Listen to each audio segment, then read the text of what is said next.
Hello hello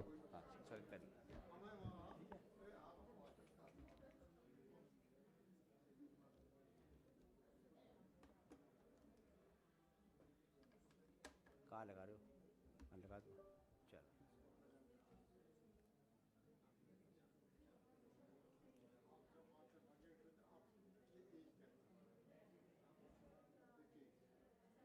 Ruchika ma'am का? हाँ, Ruchika ma'am. Cast है ना? यस। फिक्स कर। क्या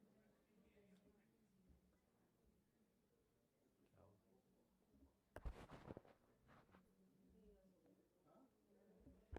now everything is under control. जल्दी हम लोग स्टार्ट करेंगे।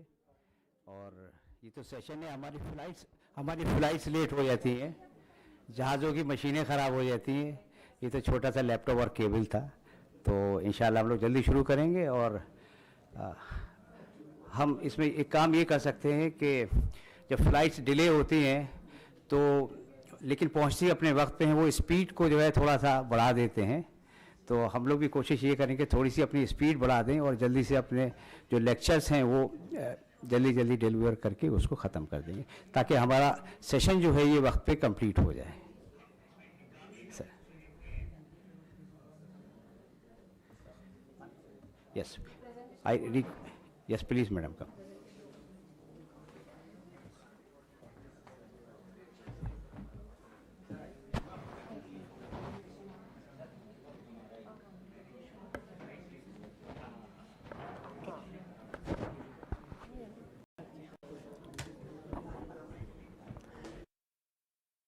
Hello, can you hear me? Good morning, everyone. So let us forget the delays and start the session. I am Dr. Ruchika. I have been working in cancer research domain for a long time. I was in Irsha Bharati Vidyapith University for around 16 years.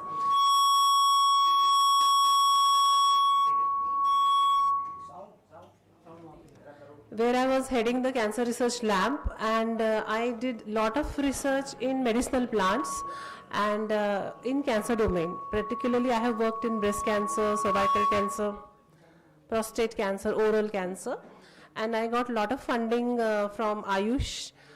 From CCRM I got 2 projects. Then from homeopathy also got around 2 projects. Then DST, DBT, ICMR, I got projects. So mostly it was in medicinal plants and then anti-cancer activity. So this work is one of the CCRM EMR supported projects where Dr. Ghazala Mullah was my co-PI. In this, I have worked with Dr. Ghazala for a long time now, and she's a brilliant researcher, I would say, in Unani, where she's very well interested in working into mechanistic domain, which she did with me for a long time. So this project was phytochemical standardization and anti-cancer activity of Habbe Musafi Khoon against cervical cancer.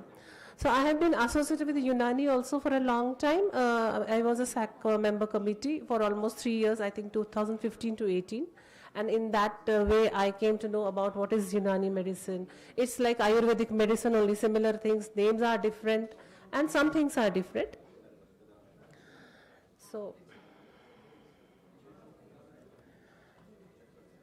So I think everybody knows what is the burden of cervical cancer in India. In India, it is right now at the 2nd position.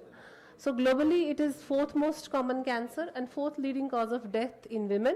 In India, it is 2nd in cancer incidence. So I have written the facts there. 18.3% is the incidence, mortality 18.7, and 5-year prevalence 18.8. So this is from the paper in Lancet Global Health. So mainly HPV 16 and 18 are the high-risk HPVs which are responsible for this cancer. Around 75 to 80% of cancers worldwide are caused by HPV 16 and 18 infection. So while conventional treatments, they are there, but the problem of cervical cancer is that and by the time it is detected, the prevention is also very difficult to do. So radiotherapy is the major thing which is done along with chemotherapy, so which brings a lot of side effects into the patients. So now I will say around more than 20 years the focus has shifted towards using, I will say alternative medicine right now, but I know people from Ayurveda and Unani, they don't like it to be called complementary and alternative medicine, but universally it is like said alternative medicine, but they have a lot of potential, because if you see nowadays whatever cancer drugs are in the market, their origin is from plants only, they are plant based only. So in that connection, Unani medicine now has been popular for treating many cancers also. There are many papers now in the literature.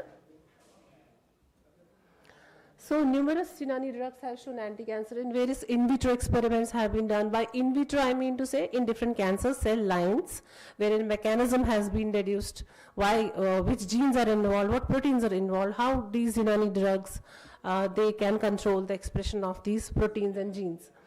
So in this connection, this HNK, I would like to acknowledge, I don't know the name of the great person. He was, I met him in council, Unani council, CCRM. He only suggested, he's a Hakim.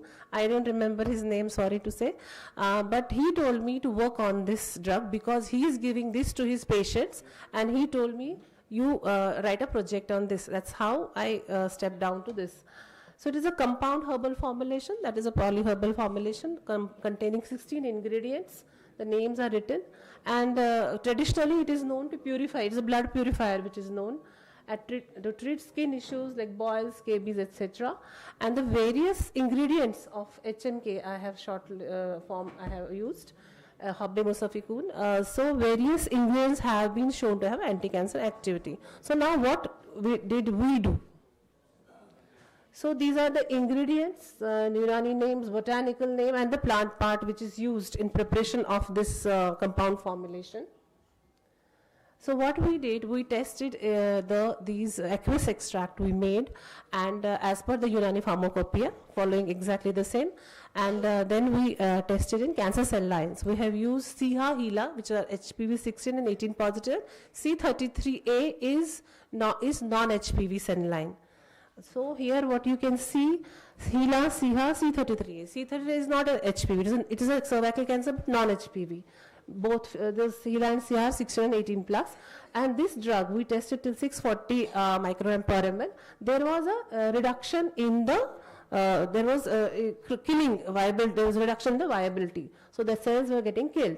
So we used as a primary cell line human oral keratinocytes, where you can see this drug is safe. It's not inducing any killing in the normal cell lines. Then we did another assay. This is MTT assay, the first one which is called. It is for 24 hours. You treat the cells with the drug, and next day you see the effect. Then we did growth kinetics for 24 hours, 48 hours and 72 hours. We treated the cells with this drug, and here you can see in all the 3 different cell lines, this you can see the it's getting reduced as you increase the concentration of the HNK aqueous extract till 160. Here I have tested. There's a reduction in the number of cells. You can see in both.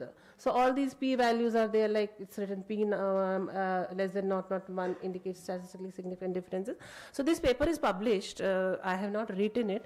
This paper is published actually. So we also found that now this killing means we have to look at the mechanism. How does this killing happen? So apoptosis is one of the mechanisms. Cell cycle arrest is another mechanism. Here we saw that in CHA and C33A, this is inducing, HMK is inducing apoptosis. So that means now in apoptosis also you have to see which proteins are there. There are caspases and all. So we checked like caspase 3, if the cells are getting killed, you see an increase in the caspase 3 and cytochrome C. This gets released when the membrane blebbing happens, when the drug is killing, membrane blebbing happens, then caspase 3 and cytochrome C, these are released, increase in the expression, and that shows that the cell is getting killed by apoptosis. So this happened in C33A also. But in HeLa, there was not apoptosis, there was arrest in cell cycles. I said there are many mechanisms of cell killing, apoptosis, cell cycle arrest, and then is vacuole formation also. By that also cell is getting killed. So here you can see, what do you mean by arrest? You know that G0, G1, S, G2, M phase. This is a normal phase of a cell cycle where the cells pass. S phase is where synthesis happens, DNA production is there. So arrest means now increase in the number of cells at that stage, which you can see. at 0, when there is no drug, there is 10.96 number. And as you increase the drug from 40 to 160 microgram per ml concentration, there is increase 11%, 13.5, this is 11.5, 12.5%. So there is an arrest. And then when the cells get arrested, the other phase G2M gets decreased.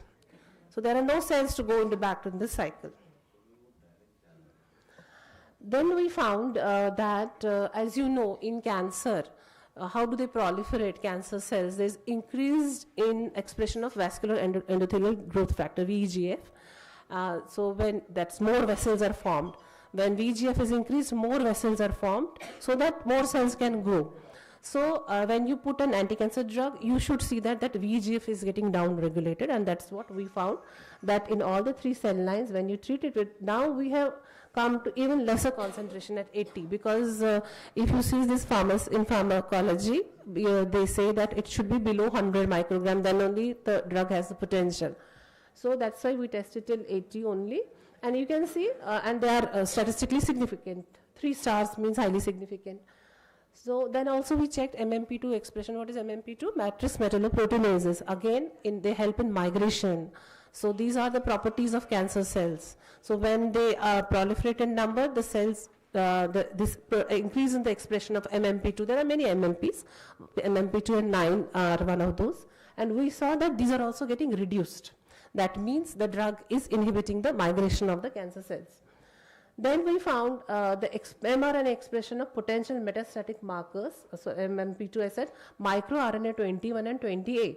They are pro-cancerous. So nowadays microRNAs are getting checked in all the research papers you will see. And here also we saw that these microRNAs at 80 micrograms, see in C33, see how you see it is highly reduced. These microRNAs in both these microRNAs, and in C33 also it is reduced compared to the non-treated cell lines, but in HeLa we didn't see any effect, so there is no result for HeLa here.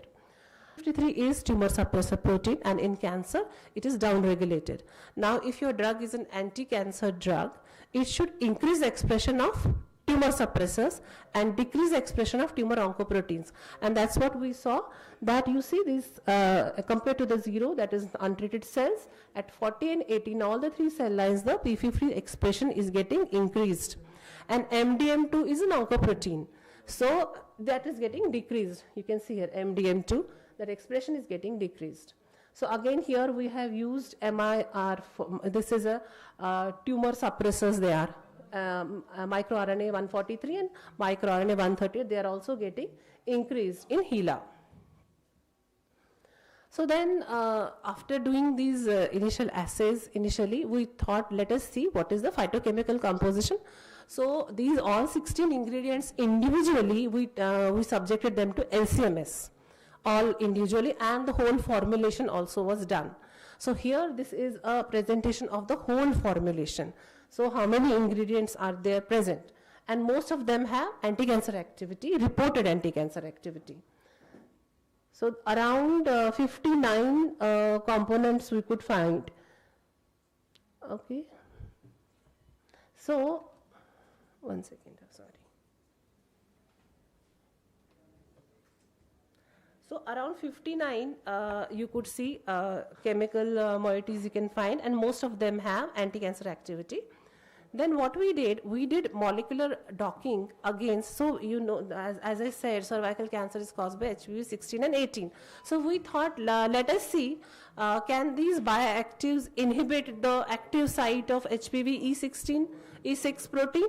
So that is why this study is done, where we, by molecular docking, we have checked the, only 29 we have taken out of 59, because they were very highly, they had good binding energies and all, they had more activity as per the literature, and we tested only those 24, I will just, how many there are?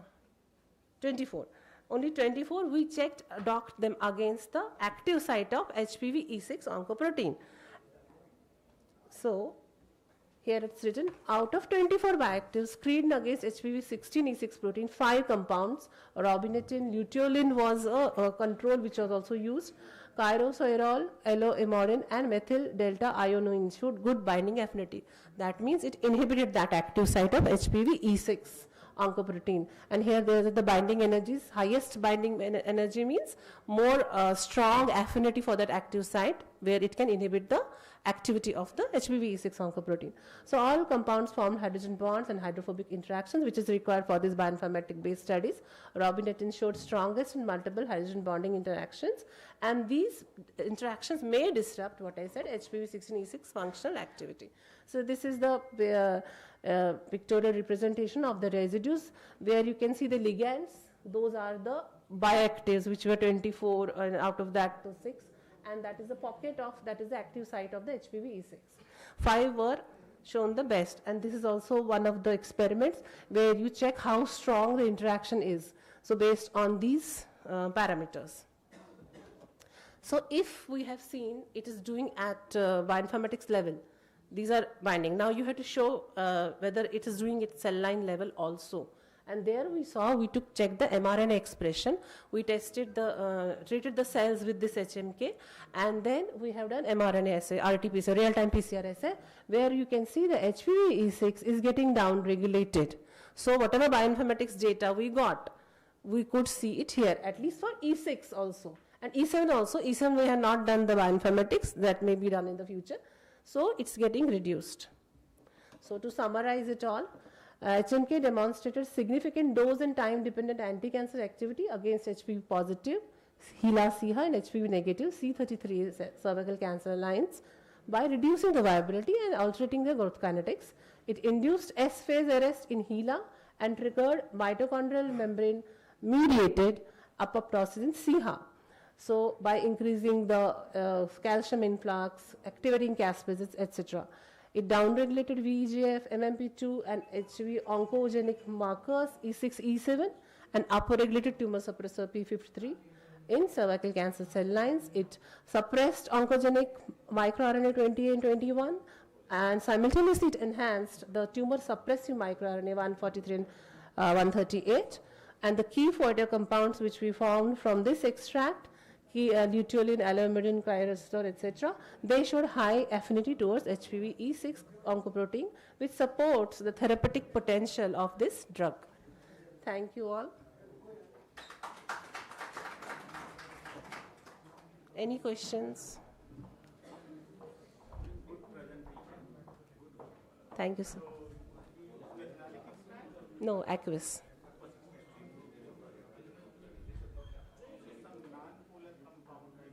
There may be, that is, but why we did aqueous? Because usually all these drugs are given aqueously. So, kada banao or PO.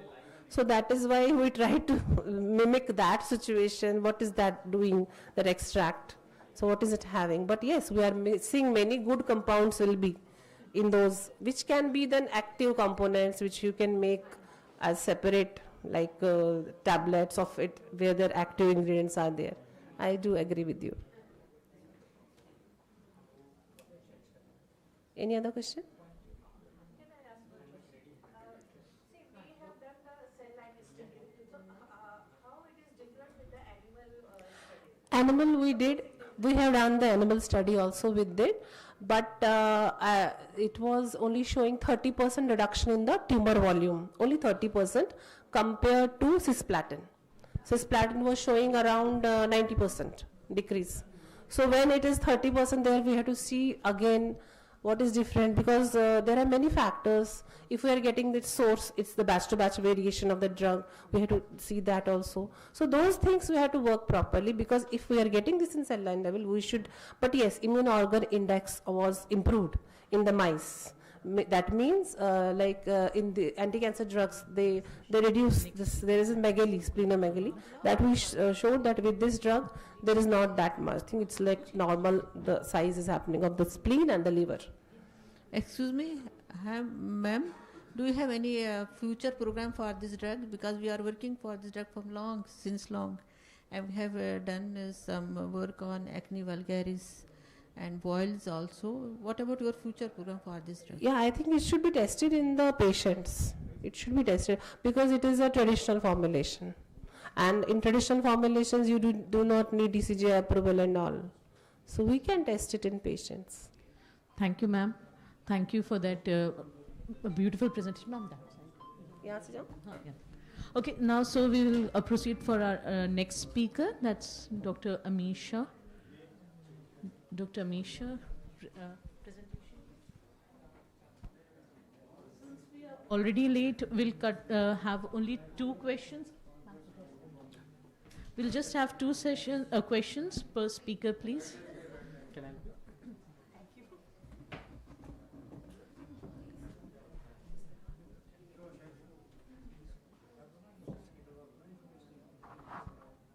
Which one, this?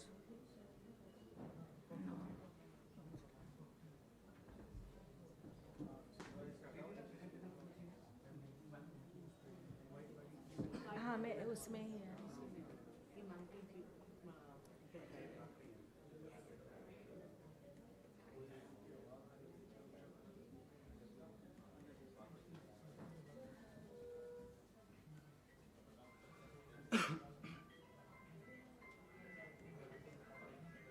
Double click? No.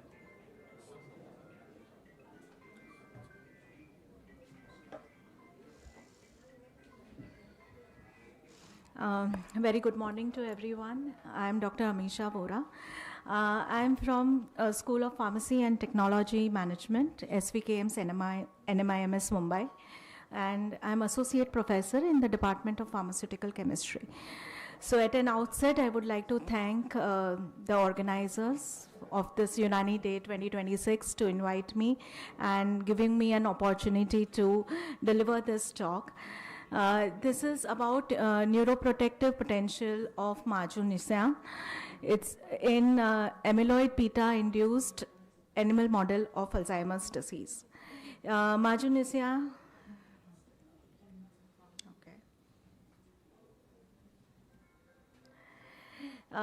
It's basically a polyherbal Unani formulation, and we have tried to see its effect in the animal model of Alzheimer's disease.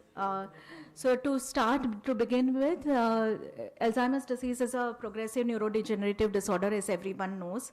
It is marked by degeneration of cholinergic neurons, resulting in cholinergic deficit.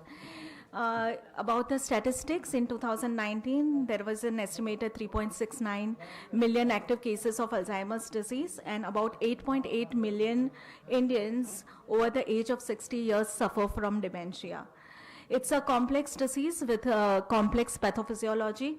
There are several factors which affect Alzheimer's disease and which affects the progression of Alzheimer's disease, which includes neuroinflammation, which includes mitochondrial dysfunction, which includes oxidative stress, and which also includes the deposition of protein peptides like amyloid beta extracellularly and proteins like tau intracellularly, and this is suggested to contribute in the oxidative and inflammatory stress which leads to Alzheimer's disease. Going on to the formulation that we tested, it's basically a polyherbal Unani formulation consisting of 5 plant medicines, Boswellia serrata, Chorus calamus, Cyperus rotundus, Zingiber officinale, and Piper nigrum in the proportion as mentioned on the slide. The formulation is made in honey, and this was provided to us by the Hyderabad facility of CCRUM, and we first started with physicochemical evaluation of Majunisyan as per Unani Pharmacopoeia of India, which includes total ash content, acid insoluble ash, alcohol soluble extractive, water soluble extractive, and pH of the 1% solution. There are limits as mentioned in the Unani Pharmacopoeia of India, and the in-house results are mentioned here on the slide. We went ahead with the standardization of formulation. We selected basically one phytoconstituent from each plant medicine. So from Boswellia serrata, it was alpha and beta boswellic acid mixture. From Chorus calamus, we selected beta asaron as a standard. For Cyperus rotundus, it was isoeugenol. For gingiber, it was 6-gingerol. And for Piper nigrum, it was piperine. So these are basically the phytoconstituents which were selected to standardize the polyherbal Unani formulation. Basically, we did this work by HPTLC, where we did perform several trials to obtain Majunisyan. marginesian at 3 different concentrations. You can see the separation of each one of the standard on the HPTLC chromatogram. The method, HPTLC method, was further validated using different validation parameters, which included linearity between 1 to 12 microgram per spot for each one of them, correlation coefficient, linear regression analysis, and the standard deviation as mentioned on the slide. The HPTLC validated method, rather I should say we further validated it for precision LOD and LOQ. You can see the LOD, limit of detection, was in the range of 1.060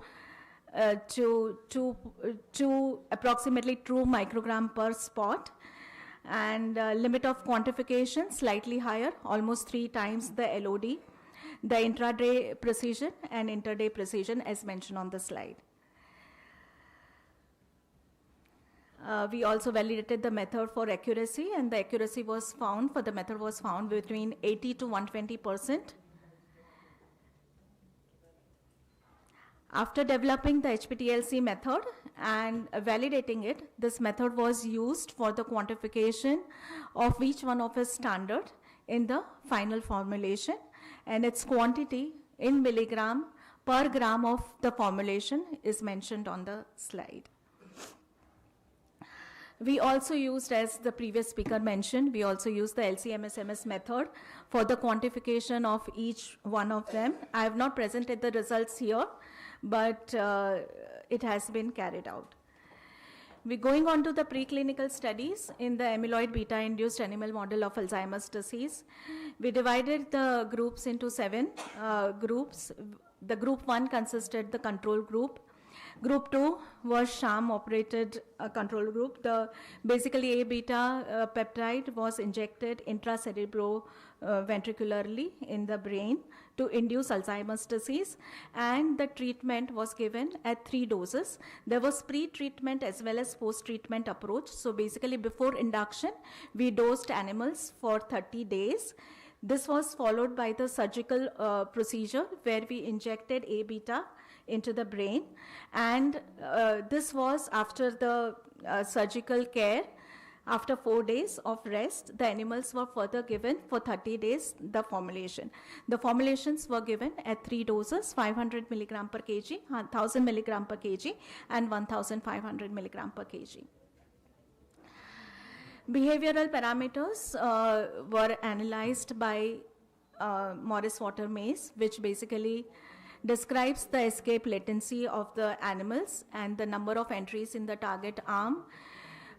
So we found that in case of Alzheimer's disease-induced animals, the escape latency significantly increased and the number of entries in the target arm significantly decreased. And this was restored by the marginesian formulation, and you could see a significant effect at the highest dose, that is 1500 milligrams per kg. One more test, that is passive avoidance test, which basically describes the escape latency of the animals. So here also we could see that in disease control group, the escape latency was significantly decreased, and this was restored in the animals which were treated with the formulation. Maximum effect being seen in 1500 milligram per kg dose. Further, we also analyzed certain antioxidant parameters, including the levels of glutathione and the MDA in the brain homogenate of the animals. So you can see here in the disease control group, the levels of glutathione, which is basically an antioxidant, were significantly decreased, and there was a dose-dependent increase in the levels of glutathione. Similarly, in the levels of MDA, there was a significant rise in disease control, which was brought to almost normal with 1500 milligram per kg of the formulation. In order to understand the mechanistic role of marginesian formulation, we further checked the levels of acetylcholine esterase and BDNF, which is a neurotropic factor in the brain of the animals. And here also we saw a good result with 1000 and 1000 milligram per kg. You can see in the animals, there are increase in the levels of acetylcholine esterase, which are almost restored back to normal in the animals which are treated with 1500 milligram per kg of the dose. There were certain inflammatory markers which were analyzed by ELISA, which included TNF alpha, GSK3 beta, and NF kappa B. So here also the results were quite good with 1500 milligram per kg dose of marginesian.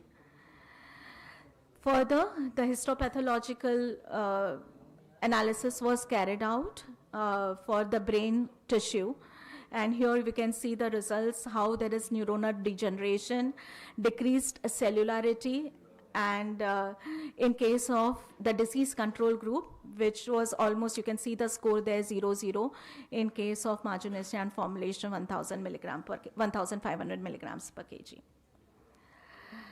Further, immunohistochemistry was done to determine detect the A beta protein in the brain tissue. So these are the slides of the brain tissue, and the green color basically shows the staining of amyloid beta peptide in the brain.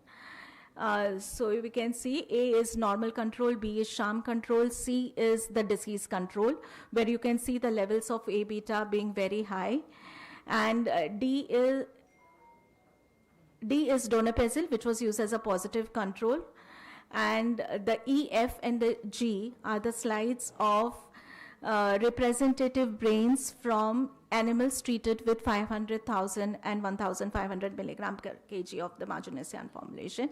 And you can see how the beta amyloid levels have decreased with increase in the dose of marginesian. Further, we also determined certain levels of proteins which are specific for Alzheimer's disease, like tau protein and amyloid beta protein, in addition to PI3K and AKT, which are involved in the regulation of cell cycle. So this was done by Western blotting analysis, and we can see the good results with dosing of 1,500 milligram per kg. So in summary, basically I would like to summarize the project. We performed the standardization of marginesian formulation using 5 marker compounds, 1 from each constituent hub of marginesian. We also studied the effect of marginesian at 3 dose levels in the amyloid beta induced animal model of Alzheimer's disease, that is at 500, 1,000 and 1,500 milligram per kg. Based on our research, we concluded that the formulation at 1,500 milligram per kg, it has acetylcholine esterase inhibitory activity, anti-inflammatory activity, and antioxidant activity. It also concluded that the formulation shows beneficial role in Alzheimer's disease by modulating PI3K, AKT, NF kappa B pathway. These are the key references. We are really thankful to the Central Council of Research in Unani Medicine, Ministry of AYUSH, for funding this collaborative project. This is my research group who has worked on this project, as well as we are still working on malaria, and we are also continuing to do our work on chronic kidney disease. Thank you very much. Thank you. Yes, sure. Presentation. I just had one curiosity to know, this 1500 milligram per kg body weight is too high. Correct. If you calculate it to human dose, Correct. calculated, it's coming to High. 5 to 6 grams. 7 grams per day. Correct. So with the drug, is it good? It may induce toxicity So also. we have to basically modify the delivery system. We can do some work on that so that we can Because reduce I the saw dose. at 500 also you are getting some results. Good results, yeah. So then why you are going to too high dose? It was also suggested by the council for us to go at the higher dose. That was one reason, and we are seeing a better result with 1,500. So have you done and because it is not a single phytoconstituent, it is a mixture of herbs, as you also presented. So have you done acute toxicity, subacute toxicity of this drug? It was already there in the literature done by the other research group. So we have not gone on to acute and chronic toxicity because it was already in the published. So what was the highest? You can get 5,000 milligram per kg was the highest tolerated dose. Subacute also is done.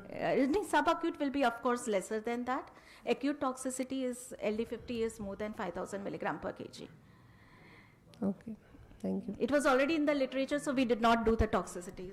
And so that's in my studies, I have not gone beyond 200 milligram per kg body weight in animals.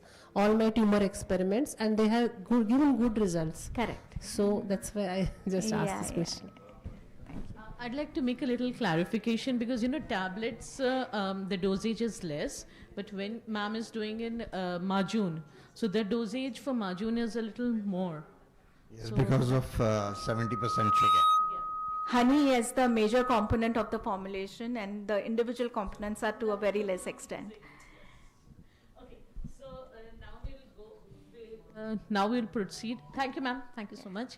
So now we'll proceed with the next presentation. We have Should I Dr. keep it here? Uh, No, pen drive. I said you need it.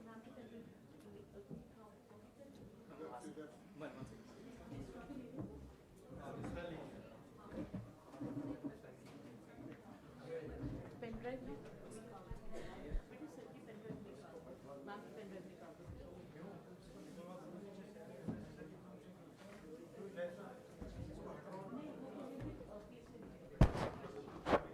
Mic बंद करो pen drive निकाल दो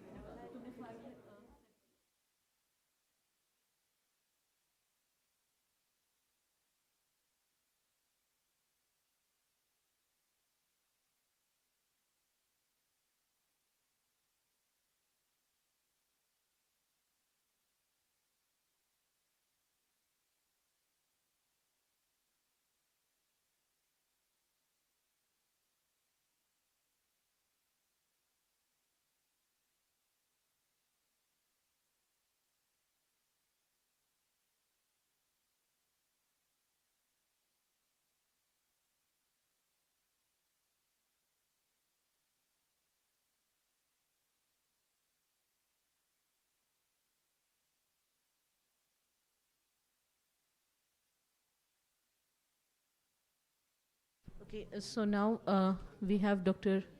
Rasool sir. Rasool sir.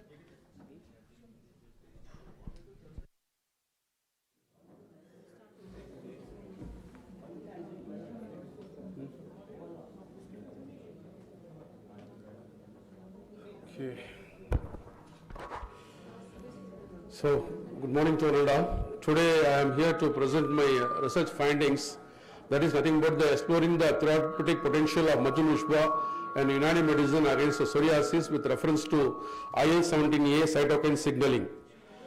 As you all of you know that psoriasis is an autoimmune chronic inflammatory disorder where the skin is the mainly affected. Here, the main characteristic features of the psoriasis inflammation, increased epidermal thickness, as well as keratinocyte hyperproliferation. Around 2 to 4% of the world population are found to be affected by this disease, and then 0.4 to 2% of the Indian population is found to be affected by this disease.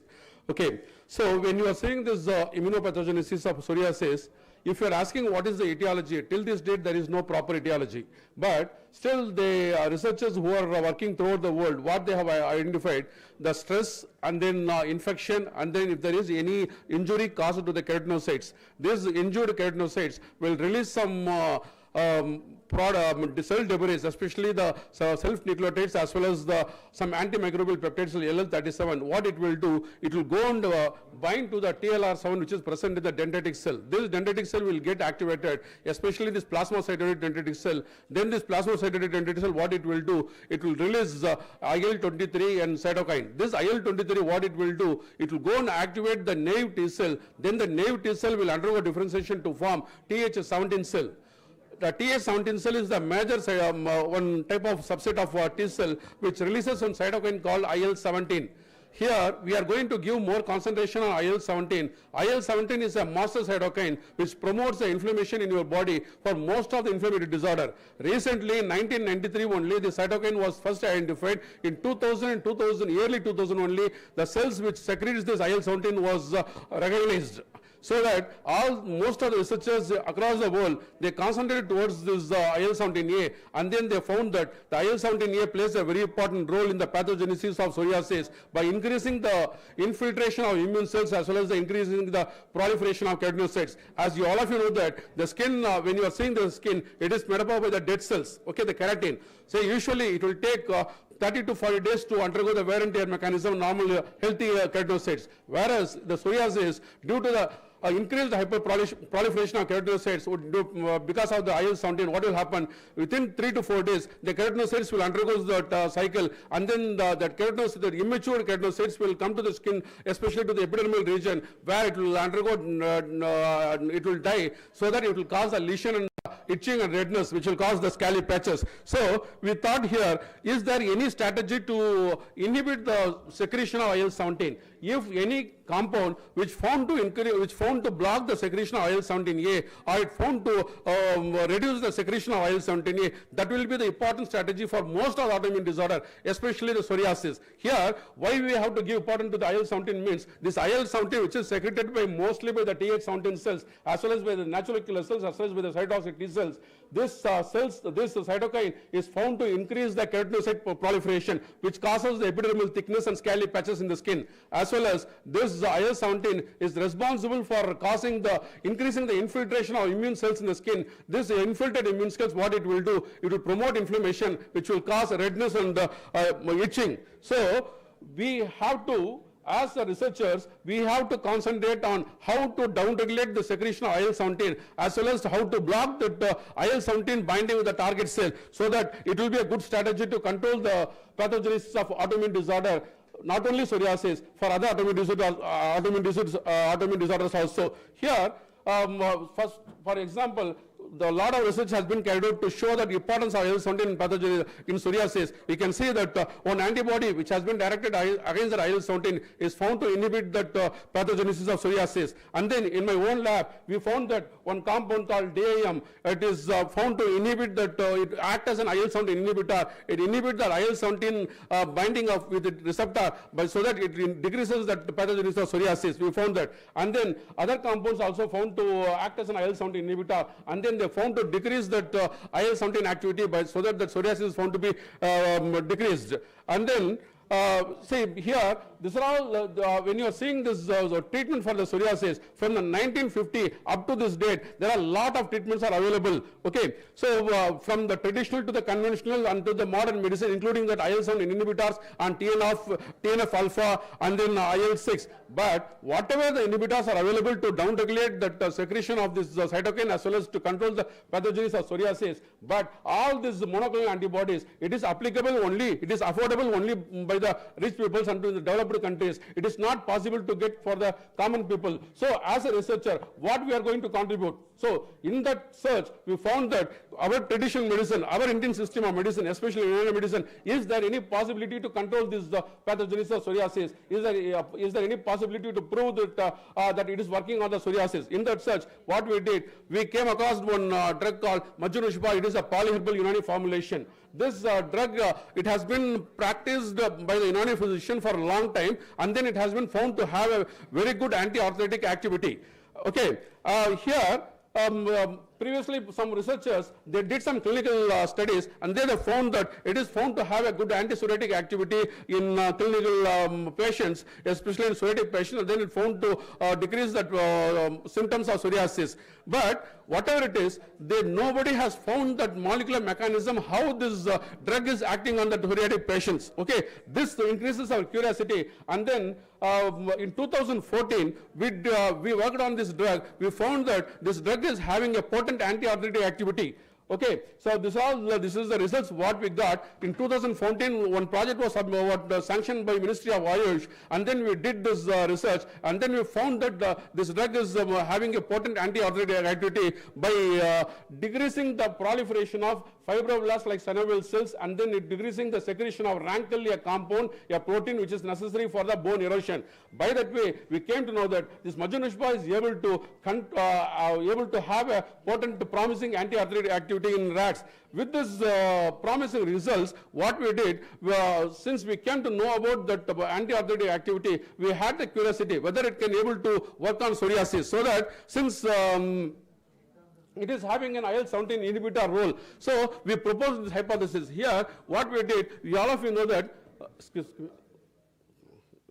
excuse me, here we came to know that especially in psoriatic patient, this concentration of IL-17 is found to be more. When the concentration of IL-17 increases, this IL-17, what it will do, it will go and bind to the IL-17 receptor, which is present in the keratinocytes. You can see here. Once that IL-17 goes and bind to the IL-17 receptor, then what this IL-17 will do means, this IL-17 receptor binding will activate the STAT3 transcription factor. This activated STAT3, what it will do, will translocate to the nucleus. There it will go and activate some genes, which is especially the inflammatory cytokines, like COAR, 61, HMB-B1, and then VGF, vascular endothelial factor. This inflammatory cytokines will get activated, as well as what will happen, some of that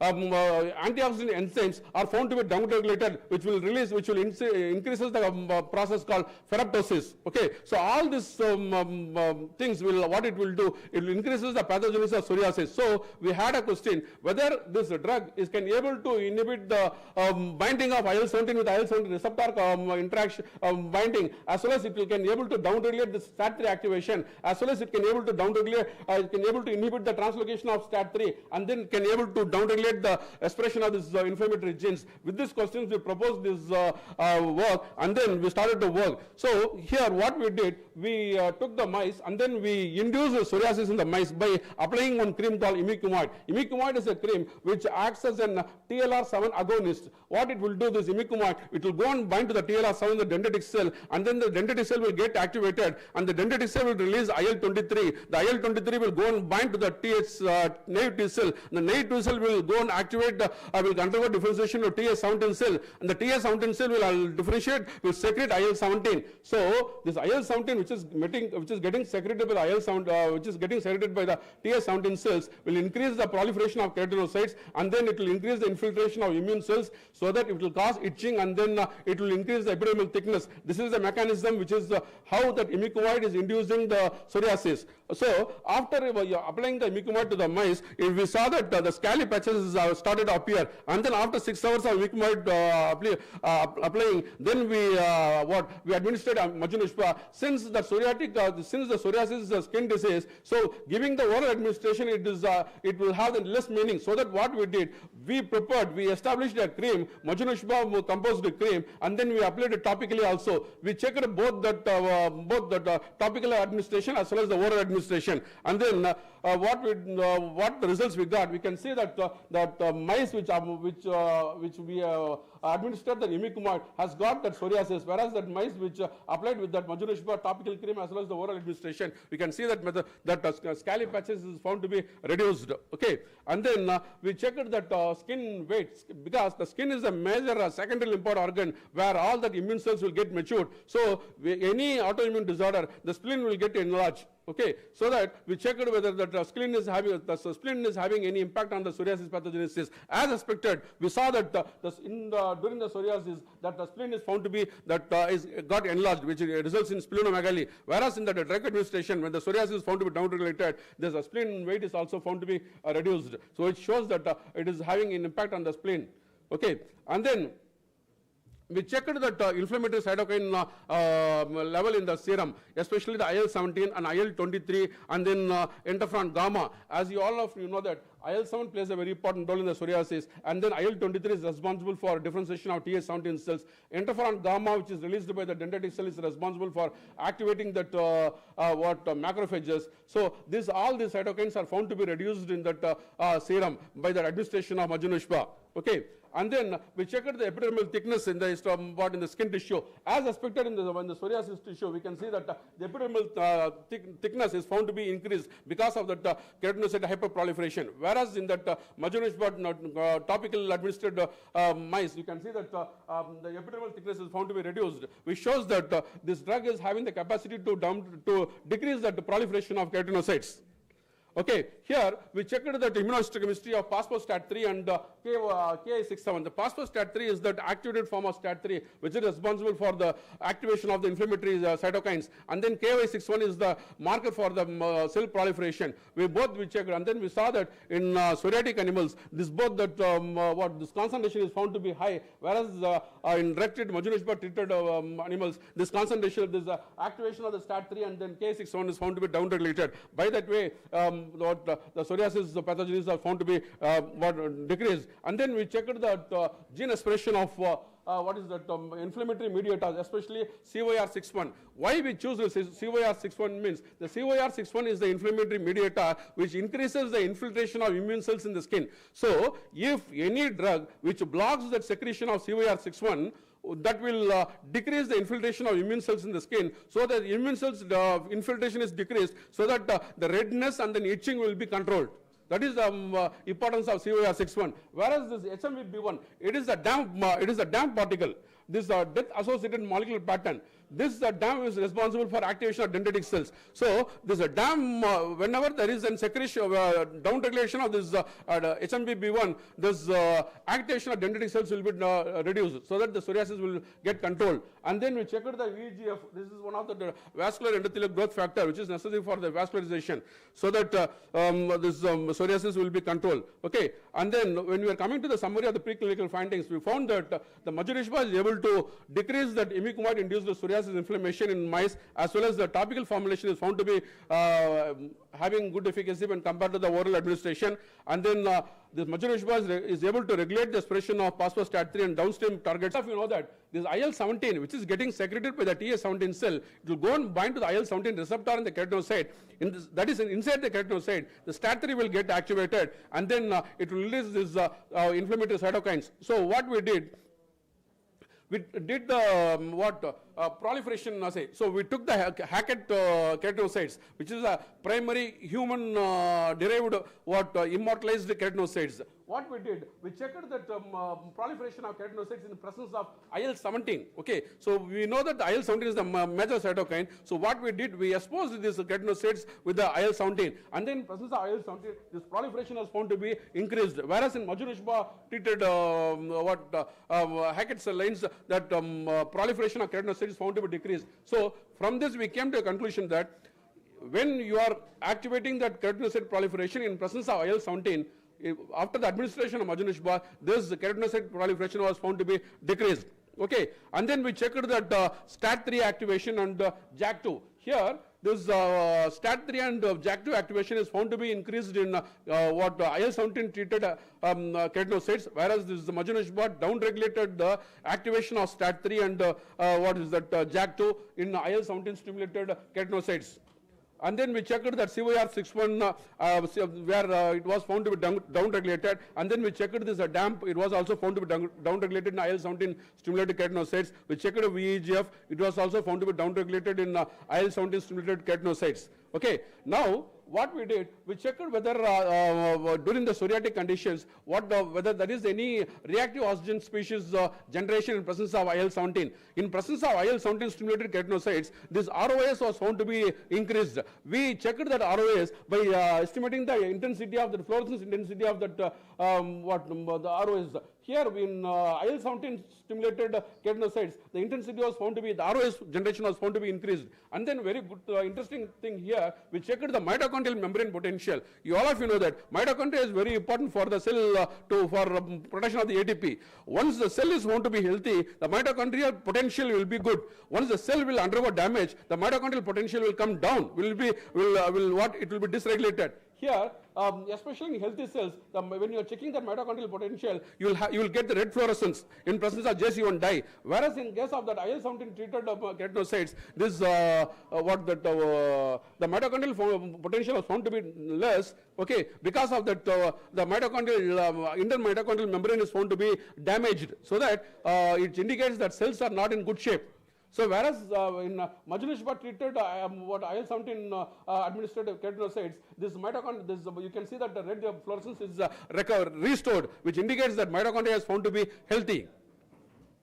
And then we checked that antioxidant status. Here the antioxidant status was found to be were upregulated in case of that Majunishba treated IL-17 administered keratinocytes. And then here we are coming to the summary. Here you can see when that IL-17 is exposed to these keratinocytes, it will go and bind to the IL-17 receptor in the keratinocytes. This IL-17 receptor interaction will activate the phospho-STAT3, and then phospho-STAT3 will translocate to the nucleus. After translocating to the nucleus, this phospho-STAT3 will go and bind to the target gene. Here the target genes are inflammatory cytokines. The inflammatory cytokines will get upregulated. It will secrete into the circulation. It will reach in the especially in the skin. The skin will get itchy and the redness, and then the keratinocytes will undergo hyperproliferation. We found that the Majunishba, some of the constituents which is present in the Majunishba, they are found to act as an IL-17 inhibitor, so that it inhibits the binding of IL-17 with that IL-17 receptor, so that this entire signaling pathway is found to be blocked. Okay, so the Majunishba elevates that IL-17A JAK2 STAT3 signaling psoriatic keratinocytes, and then it regulates the expression of downstream pathogenic mediators, and then Majunishba upregulates that antioxidant enzyme GPX4 expression by down-regulating the STAT3 activation. So these are all our findings with the Majunishba in the pathogenesis of psoriasis. From this, we are giving the scientific validation that how that Majunishba plays a very important role in decreasing the pathogenesis of psoriasis. Thank you all. This is my lab, okay, who are all responsible for establishing these findings, who are all responsible for standing here and sharing my findings with you. And then moreover, without money, nothing we can do. So I have to acknowledge the funding agencies who are all supporting me till this date for the past 15 years. I want to thank Ministry of AYUSH, who is supporting me from 2014. In 2018, one of my scholar, okay, who worked in this project, he got the Best Researcher Award, and then now he is working as a scientist in Harvard Medical School. So thank you, I have sir. to thank the Ministry of AYUSH. Thank you, sir. It was a nice. Thank you. I want one. Okay, question, sure, sir. madam. Welcome. Is there any difference in connotations of tropical and oral Majunishba? Topical in some pathological parameters, which is working well. For example, inside the cells, inside the molecular mechanism, we have to go for the oral administration. Yeah. No, same formulation, same formulation. Yes. Then what is your suggestion? That because I am a practicing physician of the dermatology, I used to prescribe this Ushba as a drug of a choice for the cases of autoimmune condition, particularly the psoriasis. Apart from that, we used to give the topical application also. How did you get the concept of giving this same preparation as a topical one? And your report says that topical application is found to be more effective in comparison to the oral. Then what is your suggestion? Sir, here what we did, first we started to work on oral administration only, especially in arthritis. That is there. And then a lot of suggestions start to come. Since it is the psoriasis is a skin disease, giving the oral administration is not having, is not giving that much, it's not that much widely accepted. So what we did when we are comparing with the standard drug, all the standard drugs are topical creams. So we tried to establish that cream. Then we formulated the cream. We took that Majunishba and then we prepared the aqueous extract. And then with that polyethylene glycol cream base, we formed the topical cream. And then we started to apply with that to the mice. And then we got that very promising results when compared to the oral administration. In our clinical practices, even a small ambulantal also will resolve that topical kind of a responses. But the question is. नहीं, we are already नहीं, second speaker का भी time हो गया है, second session का. So will conclude with this. Thank you sir, thank you so much. The next speaker we have, the next speaker is Dr. Saeed. So I now call him upon the dais.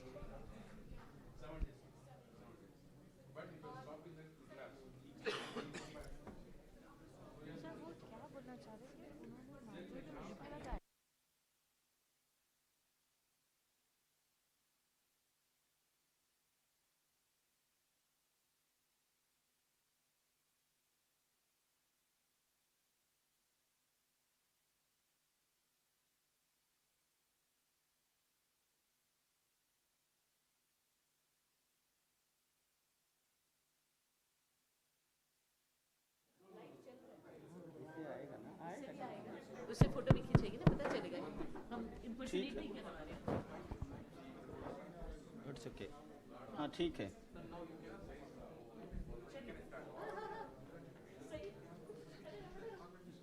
इधर इधर इधर इधर.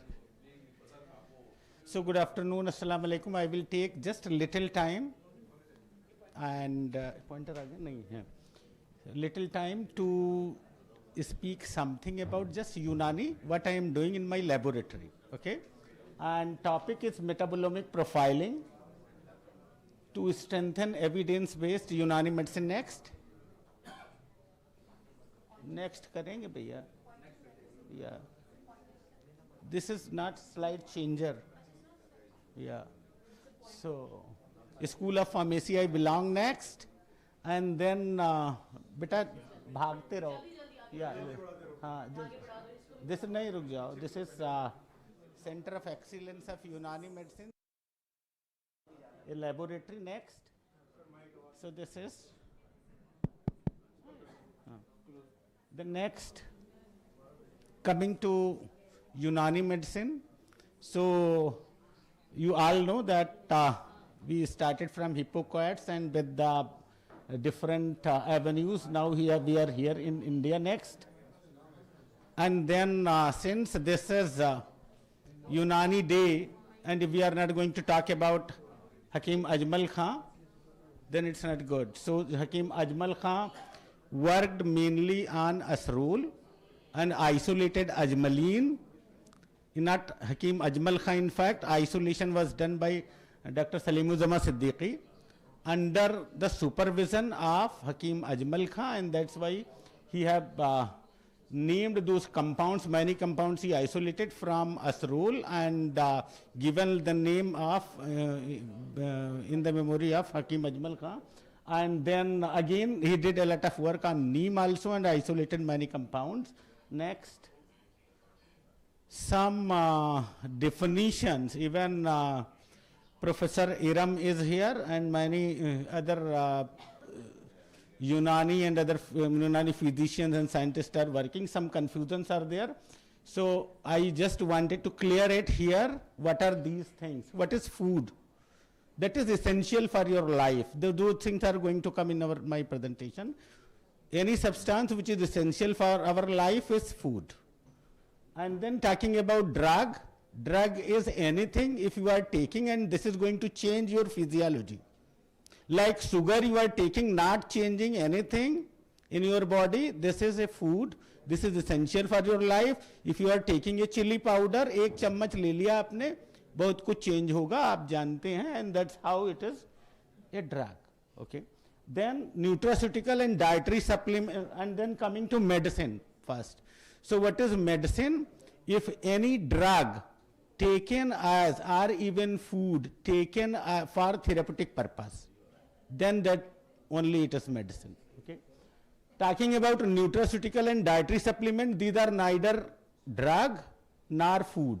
Neither they are going to change your physiology, nor they are essential for your life.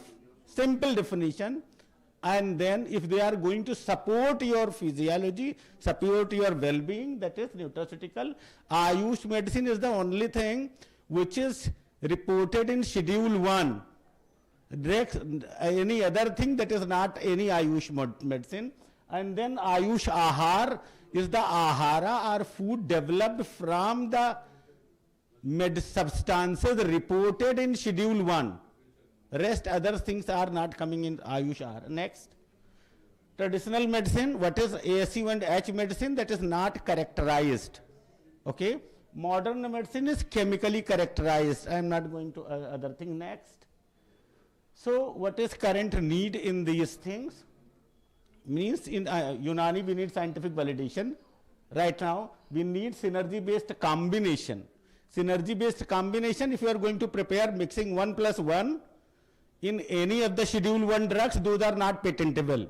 But if you are mixing extracts of hydroalcoholic or aqueous extracts of 1 and 1 using some methods, some improved things, so that 1 plus 1 is equivalent to 11, not 2, then this is synergistic combination and that is patentable. Then back, okay. Then phytopharmaceutical will not talk. The value added extracts are those extracts like you are talking about ashwagandha. Many companies, Dhaki Mohsen Delvi is there, he is preparing formulations, and if they are taking ashwagandha, then they are talking to companies that give me actual ashwagandha contains withanol 2.5 to 5% in the root. But if you are going to enrich it and telling that we are using 20% ashwagandha, then what happens? Dose of ashwagandha, if it is 600 milligram, then dose is reduced for making smaller tablets, okay, like that. So that is value added. Then we have Unani Har, nutraceutical, veterinary and many other segments. Next, and high potential, right now precision and other things. That is also next. Yeah, next also a lot of, so whole of the thing is in fact quality. In Unani right now what we are facing, the trust, and trust is because of quality, and quality is because of unavailability of genuine raw material. So authenticity and checking of genuinity and use of genuine drugs for preparation of formulation is very essential. Okay, that is the first thing. And what we can do, what CCRUM can do, that to ensure the availability of quality raw materials. If it is there, then only we can develop a trust.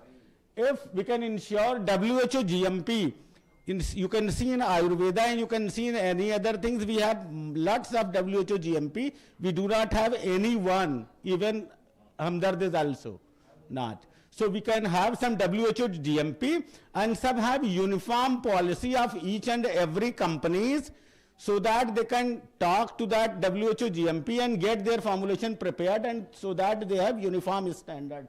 Like that, ensuring scientific validation, they applying translational approaches. What is that? That we are discussing in next slide. But then applying ahara based approach, ये भी एक जरूरी है for coming for future. Then applying zero calorie zero calorie based plant based sugars using in sugar based formulations. Means we are using right now the sugar for making sugar based formulation, but we can use zero calorie base. That means that will be that will not affect our liver and other things. What is there in problem in sugar based formula. Then synergy based approaches, as I told. Then applying adjuvant therapy, many of the formulations were here even presented. We can apply metabolomics type of approaches, and then we can apply temperamentomics. Temperament we are doing, so like Ayurmix is there. You must be knowing in Ayurveda, people are working on Ayurmix. Then we can have some temperamentomics similar to Ayurmix, utilizing these omics technologies, and that's how we can make it global and make it innovative and evidence-based Unani medicine. Next, just ab khali dikhana hai aapko. Then translational research in Unani is what? That translational research refers to systematic conversion of traditional knowledge into evidence-based and mainly for globalization. So a lot of steps are there. Next. Means if we want to prepare a formulation and make it translational, then what we can do? We can prioritize fast and with strong traditional support and unmet needs. Suppose that in COVID-19 we have used something which was needed at that time, and then correct identity we have to ensure, then preclinical and safety studies, and development of GMP and development and regulation. In this we ensure that if we are using leaf, root or stem, which part we are using, we should not use root because of ecopharmacognosy and because it is not sustainable. So we should use some plant material which is sustainable and which is not going to destroy and the plant material. Then in clinical study we can directly go to third phase because already you have selected the drug which is in schedule 1, okay, and then it is not needed for phase 1 and phase 2. Then impaction means training of the practitioners, and later on for globalization many other things we can do, okay. So that's how we can have a translational approach. Next, what we know about our medicine. Next, so just a minute here. In fact, in metabolomics what we are doing, we are characterizing each and every molecule present in the extract or in formulation. That's what is metabolomics. What is right now pharmacologists are doing, they are doing the metabolomics of the that blood and changes in the biological parameter. In fact, human metabolome, but they are not going to check what is going to happen with our formulation, Unani formulation. That is needed. If you are taking a formulation, that what is happening and how it is going to affect, that is essential. So in metabolomics, back, yes, one, back. So here what we do, we identify each and every metabolite and then go for the structure and find out, suppose that if it is useful for disease, for diabetes, then we identify that all the enzyme system and genes responsible for that disease, and then do some in silico studies and find it out that how they are interacting with the genes for in silico studies. And then what we are doing, they are giving it to the animals and finding out how many metabolites are absorbed in that, and those absorbed metabolites in them, finding out which one is major, and taking major metabolites only for the biological activity and proving biology. Next. So like next. So that metabolomics is also very tough to do, not easy, because multiple type of metabolites are there. Next. So using different, so first we started with aromatic waters, archaeat. Long back in 2010 approximately we did that metabolomic profiling of archaeat, and because it can be done easily. Archaeat is containing only volatile principles and can easily be done by GCMS, and we started doing with GCMS, prepare those aromatic waters in the laboratory. Next. So these were the archaeat, and what we did next. So we analyze and find out these were the major metabolites. Major metabolites are those which are having more than 1% of peak area. Next. Then like we did pattern recognition, means after giving it 40 ml one dose of that, finding out how many major metabolites or other metabolites those were absorbed in the blood. Next. At different time interval, and these we identified and then did their pharmacokinetics and other things to work out with the dose and other parameters. Next. And to correlate with the biology, also studied the stability. Next. So like in Arche-McCoy, in the last slide I shown that when is analyzed, it contains 63 metabolites, but when the plasma is analyzed after taking the dose, then it is having only 43 metabolites which were absorbed. Okay, so those were responsible for activity. Similarly, we did for many things. This Itrifal Mukawwi Dimag. Next. So this is the constituent, and then their study with acetylcholinesterase. And next. So what we did those activities in the plate and find out the active metabolites which are responsible for biological effect. Those can be seen on the plate only. We have taken it out from the plate and then have gone for LC-MS analysis and then identified the structure, and that can be correlated with the biology. Next. So like this we did with many of the formulation. Next. And different activities, these are the compounds which were absorbed in the blood. Next. So, and then we can have in silico study and propose the mechanism. Next.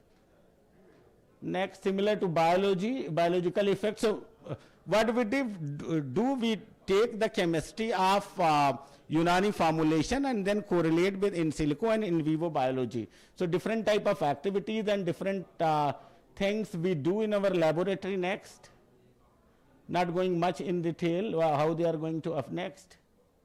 So, this is the pattern recognition of another formulation. Next, next, yeah, again next.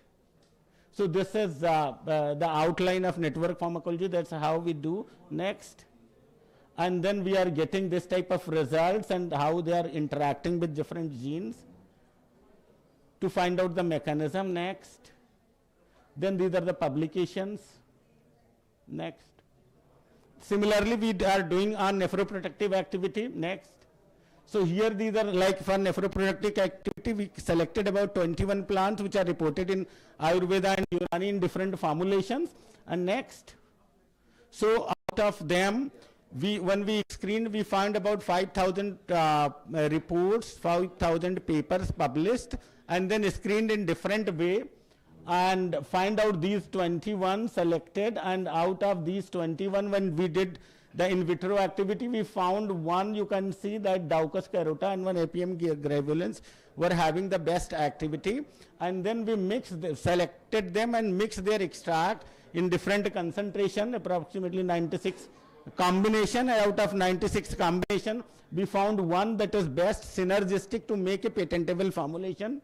And then did the toxicity and other studies using zebrafish, and that shows safe. Next, here also some other parameters like proteinuria and then rhodamine clearance, all those things were found effective and safe. Next, so similar to that we are doing for different other, like this was for Sarbate Bazuri Motadil.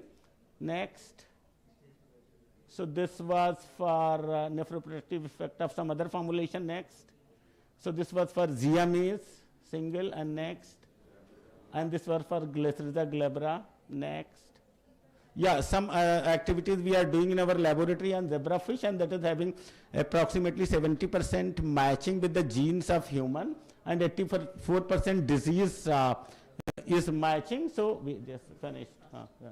So next, so here you can see next करते रहें, कुछ आएगा video. Yes, yes. So this is the zebrafish in which we are doing toxicity. It is in fact in 96 hours this organism is developed, and compared to the 9 months of human, and since this is complete. Next, so in 96 hours we can check how this is effect. Next करते रहें भाई. Just stop here. Okay. So here you can see at 48 hours the heartbeat is starting here. So everything is fixed that at which time what is going to start, and we can check which organ our formulation is going to affect. So this is the best method for testing the toxicity. Here you can see. Next, so this is the overall picture of toxicity. Next, so and yeah, this is how we are reporting the results. Next, so this some activity and memory also we are doing on in laboratory. Next, here you can see this is the normal fish, and next one more click. Yeah, so this is depressed fish. What you do, if you take in this tank and put your hand and just shake the water, what will happen? It will depress. If you want to test any of your formulation and having you are claiming that this is antidepressant, just add that drug and you can find it out. It is tagged here. You can see how much time it is spending where, and that's how you can prove whether your formulation is antidepressant or not. Next, so similar to that we are doing in the tanks also. Next, yeah, here. Next, one more. Yeah, here that's how we are testing the memory. So if here these two objects are similar, so if you are adding some new objects, the normal property of human is to explore the new object if their memory is sharp. But if their memory is impaired, they are not going to, so they will move similar way like that, okay, anywhere. But if memory is sharp, then it is going to move only on and new objects. So that's and if you are having any formulation and showing that and claiming that this is memory enhancing, you can add that and find it out next. So these are some announcements, like in Frontiers of Pharmacology, in Indian Journal of Traditional Knowledge in Pharmacognosy Research. Right now, we have a special issue of my conference, CCON 2025. If you have attended, even not attended, you can, you have Unani, papers on Unani system. You can submit those things in these 5. One lecture we have on from Elsevier on 22nd next. You can enjoy this video. Meanwhile, if you have some question, please. Thank you. This is Thank you. We are running very late. So we'll thank you, Dr. Saeed. We'll conclude the session here. I'd request the chairpersons to kindly come on the dais so that we can felicitate them. Sir.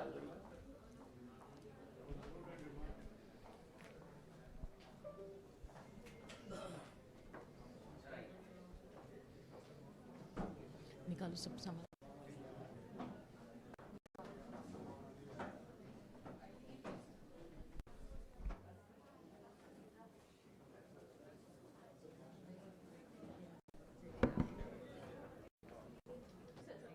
Thank the speakers for their valuable presentations on different aspects of Unani medicine. And as we are already short of time, I would not like to go into discussion and all that. I declare this session closed. Sir, Thank you so much, sir. now I'd request Dr. Khemchand to kindly felicitate our chairperson, Dr. Mushtaq Saab.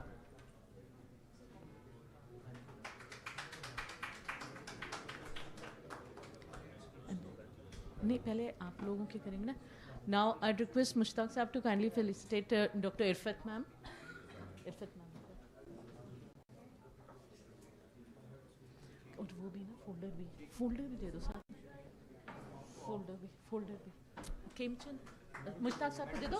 Mushtaq साहब sir को दे दो. Sir.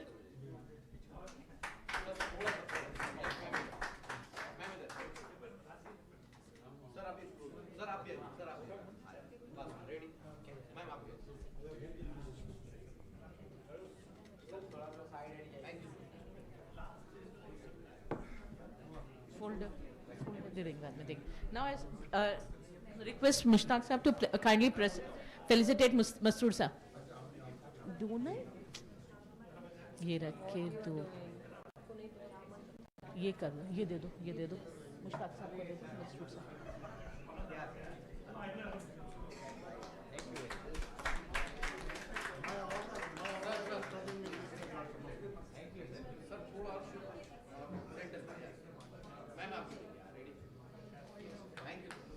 Okay. Now for all the speakers. Sir, हाँ folders रखे हैं. अब आप लोग नहीं पहले speakers.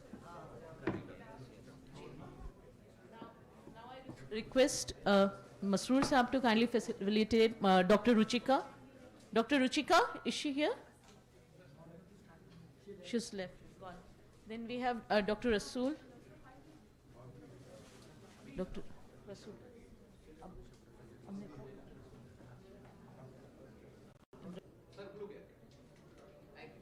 Dr. Amisha Vora, she's not there. ठीक है. Now I request Dr. Irfat Ara to kindly felicitate Dr. Saeed. Irfat Ara, Dr. Saeed.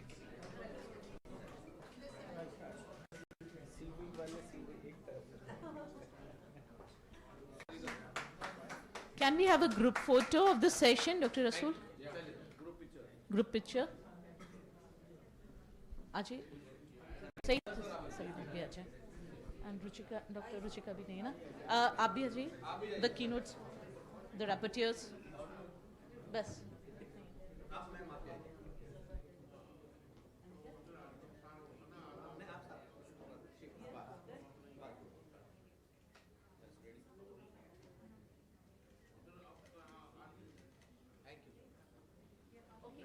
we will we break for tea, but I request you to kindly come back within 2-3 minutes so that.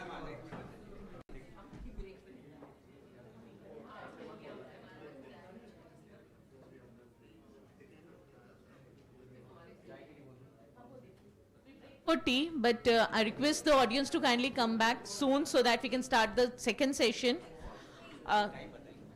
within 2-3 minutes, 5 minutes. No, 5 minutes. If we are late, then we'll be late for our dinner. After this session, we'll be going for lunch. So please, आप लोग जल्दी आ जाएं so that we can start our second session. तो आप लोग T में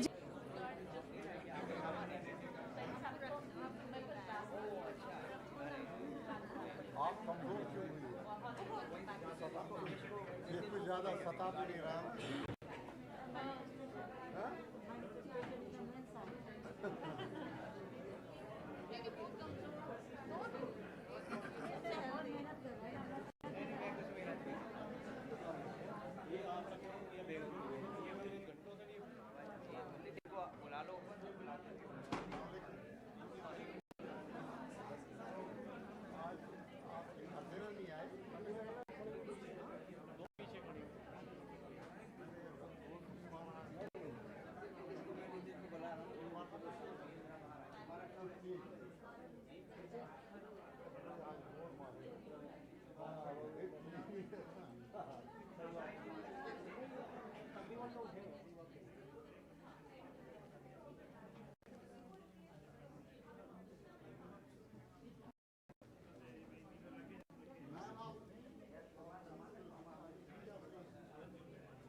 We are getting, sir.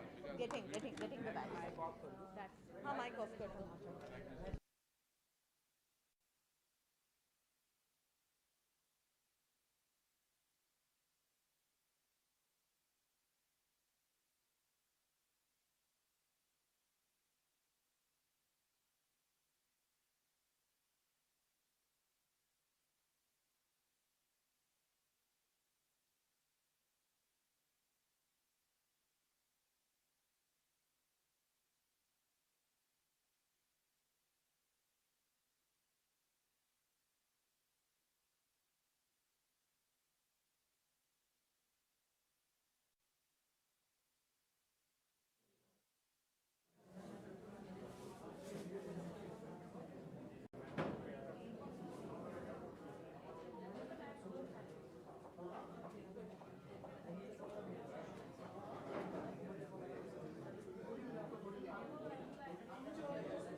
Sine Sabah, preschool, 4 years. Sine Tararu, school age 7 to 13 years.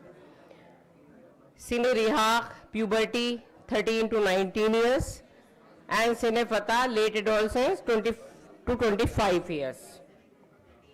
We all know these, but Unani scholars have discussed childhood illness, their treatment and recommended regimen for maintaining children's overall health. The comparative explanation of the child care is mentioned under the heading of Tadabir-e Namalud and Amraz-e Atfal. Unani scholars recommended various herbal medicines, dietary changes and lifestyle practices for treating and preventing common childhood disease like fevers, cold, cough, diarrheal diseases, skin rashes and respiratory infections, etc. There are various oral formulations of Unani medicine which has been part of child care since ages. Major challenges for the pediatrics or children. The most common problem in children while creating pediatric formulation is attractive taste, appearance, texture, smell, color, dose, and patient compliance. It plays a crucial role in a child acceptance of the medication and adherence to treatment. As most of the available formulation for abdominal discomfort is in powder form, this is Safoof, from a difficult to administer due to their stickiness in mouth, bad taste, dull of color. This has been a challenge from a long time. Hence arises the need of identifying treatment modalities having a strong potential for managing pediatric diseases with acceptable taste and color, easy to administer with minimal or no side effects. Developing a pediatric friendly dosage form from a need of the hour with the help of pharmaceutical technology and the evaluated safety. These are the powder form and these the ingredients of the Safoof Chutki which is available for the pediatric generation. At present we used to, but it is very difficult to take or to give the children's. Safoof Chutki powder for abdominal discomfort. We all know about the Safoof Chutki. The indications is the ingredients Salala Siya, Podina Khush, Filfil Siya, Namak Tuam, Nakchachur, Suhaga, Birya.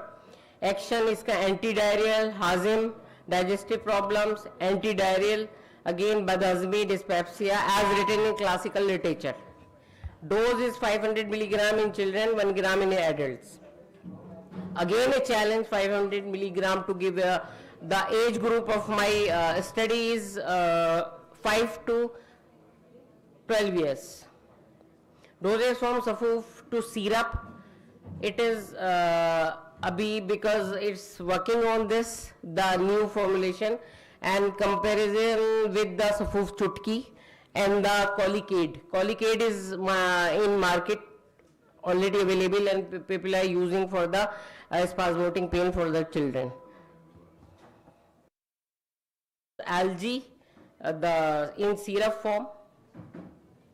Syrup form advantage, better taste, easy to swallow, accurate dosing, faster and quicker onset of action, reduce risk of choking, convenient, patient compliance, uniform distribution, easier to administer, better marking and unpleasant drug.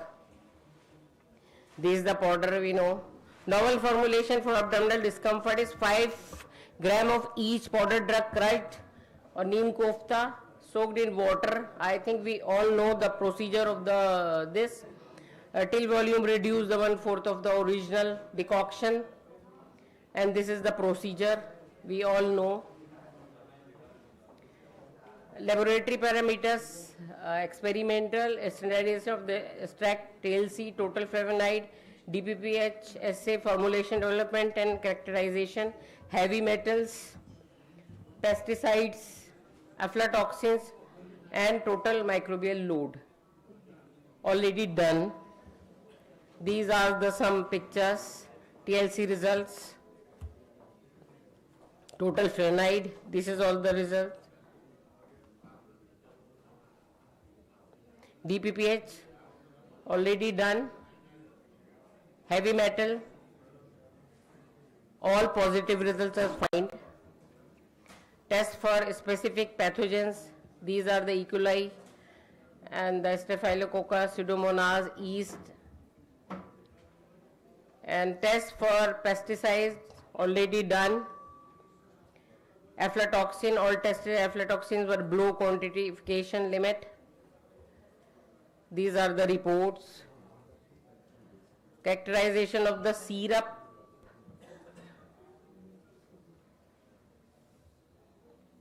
Clinical trial is going on, and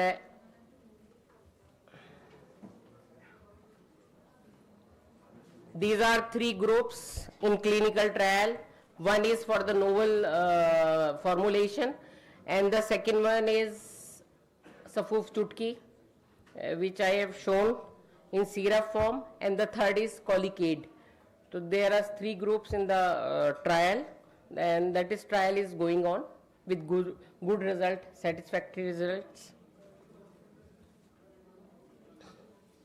Clinical trial, the patient attending pediatrics OPD in Unani Majidia Hospital, having the same complaints of discomfort, and the age group is, I have already mentioned. Randomized standard Colicade control study. Okay, study setting the preclinical and the in Center of Excellence. My supervisor is already given the previous lecture, Dr. Saeed, I think he is there or not, but anyway, under his guidance it is going on.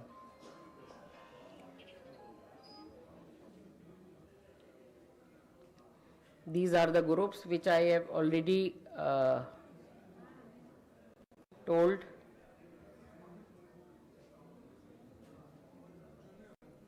Inclusion exclusion criteria, sorry.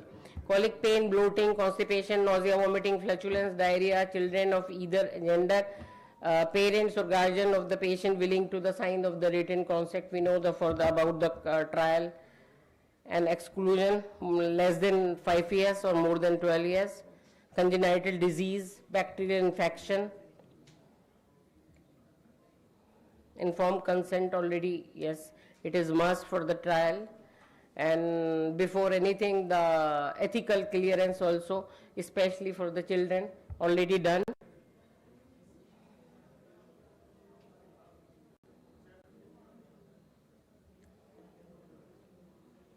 Yeah, 14 days duration of the treatment, the first 0, 3 and 7 and 14.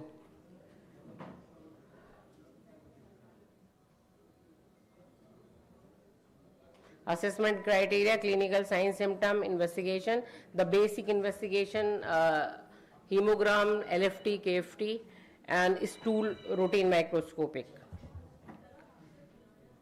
Yes, urine routine, because the basic parameters are necessary, as we know.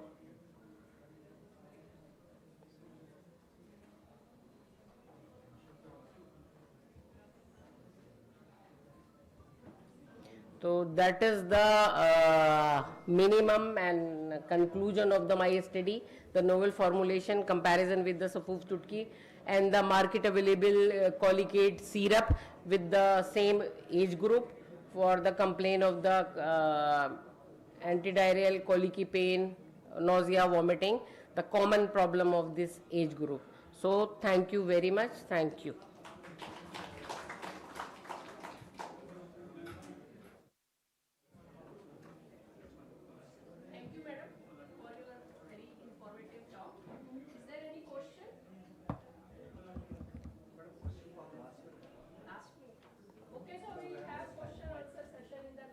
Okay. Presentations have been completed. So now I will request the second presenter, Professor Mohammad Aliuddin Swami. And he is Professor at the department.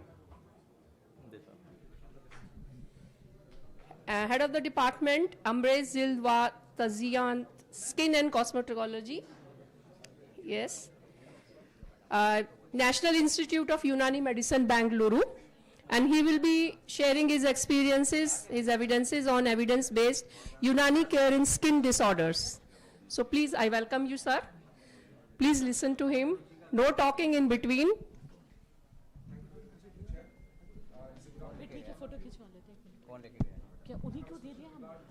Is it audible?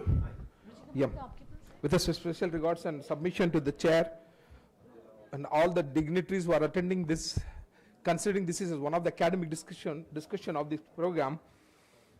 In fact, since morning we have been subjected to some of the clinical findings, trials are there, but now I'm taking you to this some site of what is called this is analysis of the report based upon what true exactly it means, this evidence base. Keeping this point, the voice please. Hello. Voice come the topic given to me is the evidence-based Unani care in skin disorders.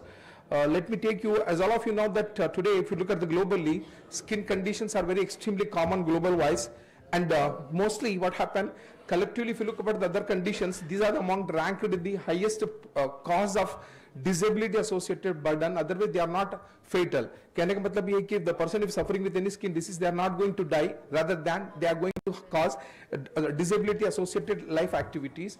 And now conditions like acne, this is eczematic disorder, pigment disorders, fungal infection, these are the very highly commonly available in the global, and not only the worldwide, it is also reflecting in the Indian scenarios. The similar conditions of the diseases are existing throughout the world, as well as the same kind of diseases are also prevalent in Indian context also.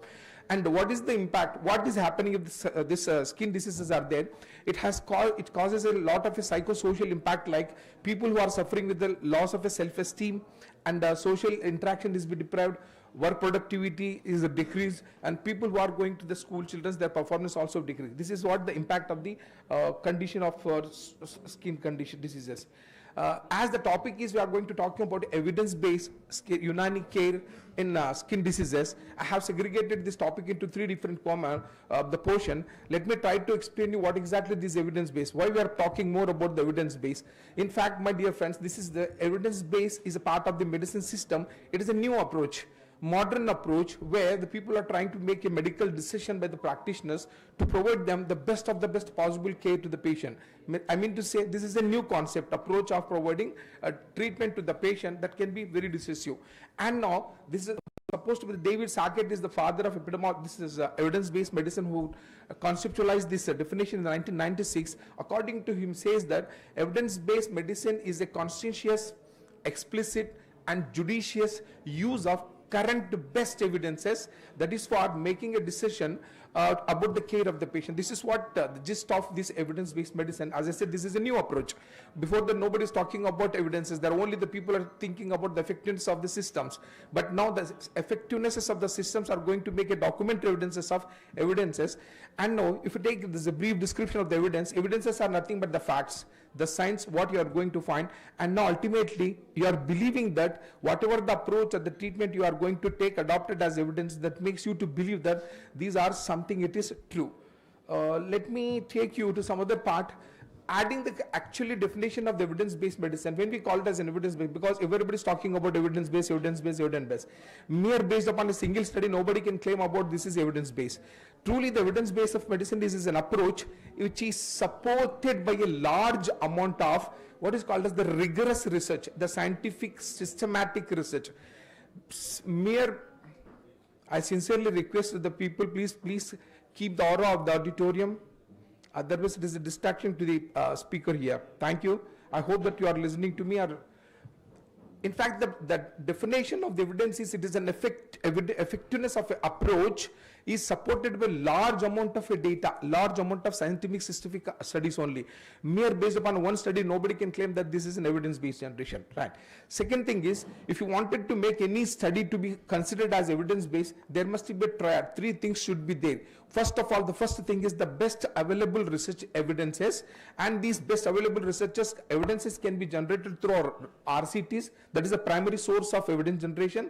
Not only a single RCT, multiple RCTs based upon upon the outcome and effectiveness of the such RCTs, go for systemic review, and if possible, try to go for the meta-analysis. Based upon all the sequential consideration, one can come to the conclusion about this effectiveness. My dear friends, here the evidence-based medicine, as I said, it is a triad. First thing is try to collect the large data which is based upon the scientific studies, followed by second thing is the clinical experiences, the experiences of the doctor, the experience, the skills of the doctor, the judge.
This system for the last hundreds of years, you can say 1400 years, 1000 more than. And now the skin diseases are dealing in the throughout the literature as a part of the Amraz-e-Jild, where you can cover the diseases like burrs, kalaf, bahak, namash, barash, kuba, jarb, basura labniya, hujja, this is juzam. There are so many diseases are there in our literature, and all these diseases are treating very well also. But the thing is, our treatments are absolutely based on the holistic approach, and our Atibba was treated the individual case based upon certain observation, and they promoted about the empirical, I mean experimentally they have given the documentation also. If you come to the part, I'm strongly believing that historically, if you look at throughout the history, Unani system of medicine witnessed the successful treatment for various illnesses and various system of the body with different etiologies. It is our strong belief. But the only thing is validating all such a concepts, validating all such a formulation is the need of the time to go for generating the evidence-based data. Coming to the part, as as I said, this is not a clinical trial. I'm not going to share my own personal experiences in which disease we are doing an excellence. Of course, as and date, I have completed so many studies on psoriasis, tinea, and many more diseases, vitiligo also. The results are also published. If you can access with my name and my scholars' names, the studies are available. But let me take you, this is a sort of a report I'm just presenting before all of you. I found there are several studies which are published, conducted research by several people, focusing on the skin diseases, and they found effectively also published in some of the indexed journal. The data what I'm going to cover of the diseases, there are diseases like the more common in India, that vitiligo, psoriasis, eczema, acne, melasma, pityriasis, urticaria. These are all the major conditions. Most of the Unani research work conducted on these diseases, and the data is available in the website. The strategy what I have adopted is, with the help of some of the generative tools and some index-based sources, I started exploring about the Amrazajil, dermatology, skincare, and Unani intervention. So to the best of for your information, I could able to find 22,800 such a, what is called as a broad category for the studies. Among that, I set a filter, the targeted studies about the Unani medicine, particularly Unani intervention, specifically some sort of validity, I could able to reach to 9,530 results are there. It means 22,800 kind of a data are available directly, indirectly, which is speaking about the effectiveness of intervention. ये कुछ clinical trials हैं, reviews भी हैं, case studies हैं, case series भी हैं. Really, this is the contribution of the new generation. I really appreciate that. And now 9530 results में, but the most unfortunate thing is we can able to reach to the nearly documenting clinical studies are hardly we have reached up to 75. The rest of the words are non-randomized studies. Case studies, cohorts are there. इसमें से भी the most interesting thing, look at this, 28 to 29 number of good quality studies are published under the PubMed. Sequentially, I really appreciate the organizers of this program, Unani. CCRUM has a stand, the best of the best institution which is contributing in the field of dermatology. I really appreciate that. And the second credit goes to National Institute of Unani Medicine. We are contributing to the winter. Likewise, these are all the things. Even some of the data we try to collect from the CTRI, because so many studies are registered, but they are not updating the outcomes of the study. That is one of the lacuna, so that we can come to the conclusion of the generation of evidence in the system. So this is what, and I'm submitting before this, out of 9,350, we took a mechanism, the tools to eliminate the multiplication, duplication of the studies also. Final picture as it's conservative, deduplicated studies totally from different sources.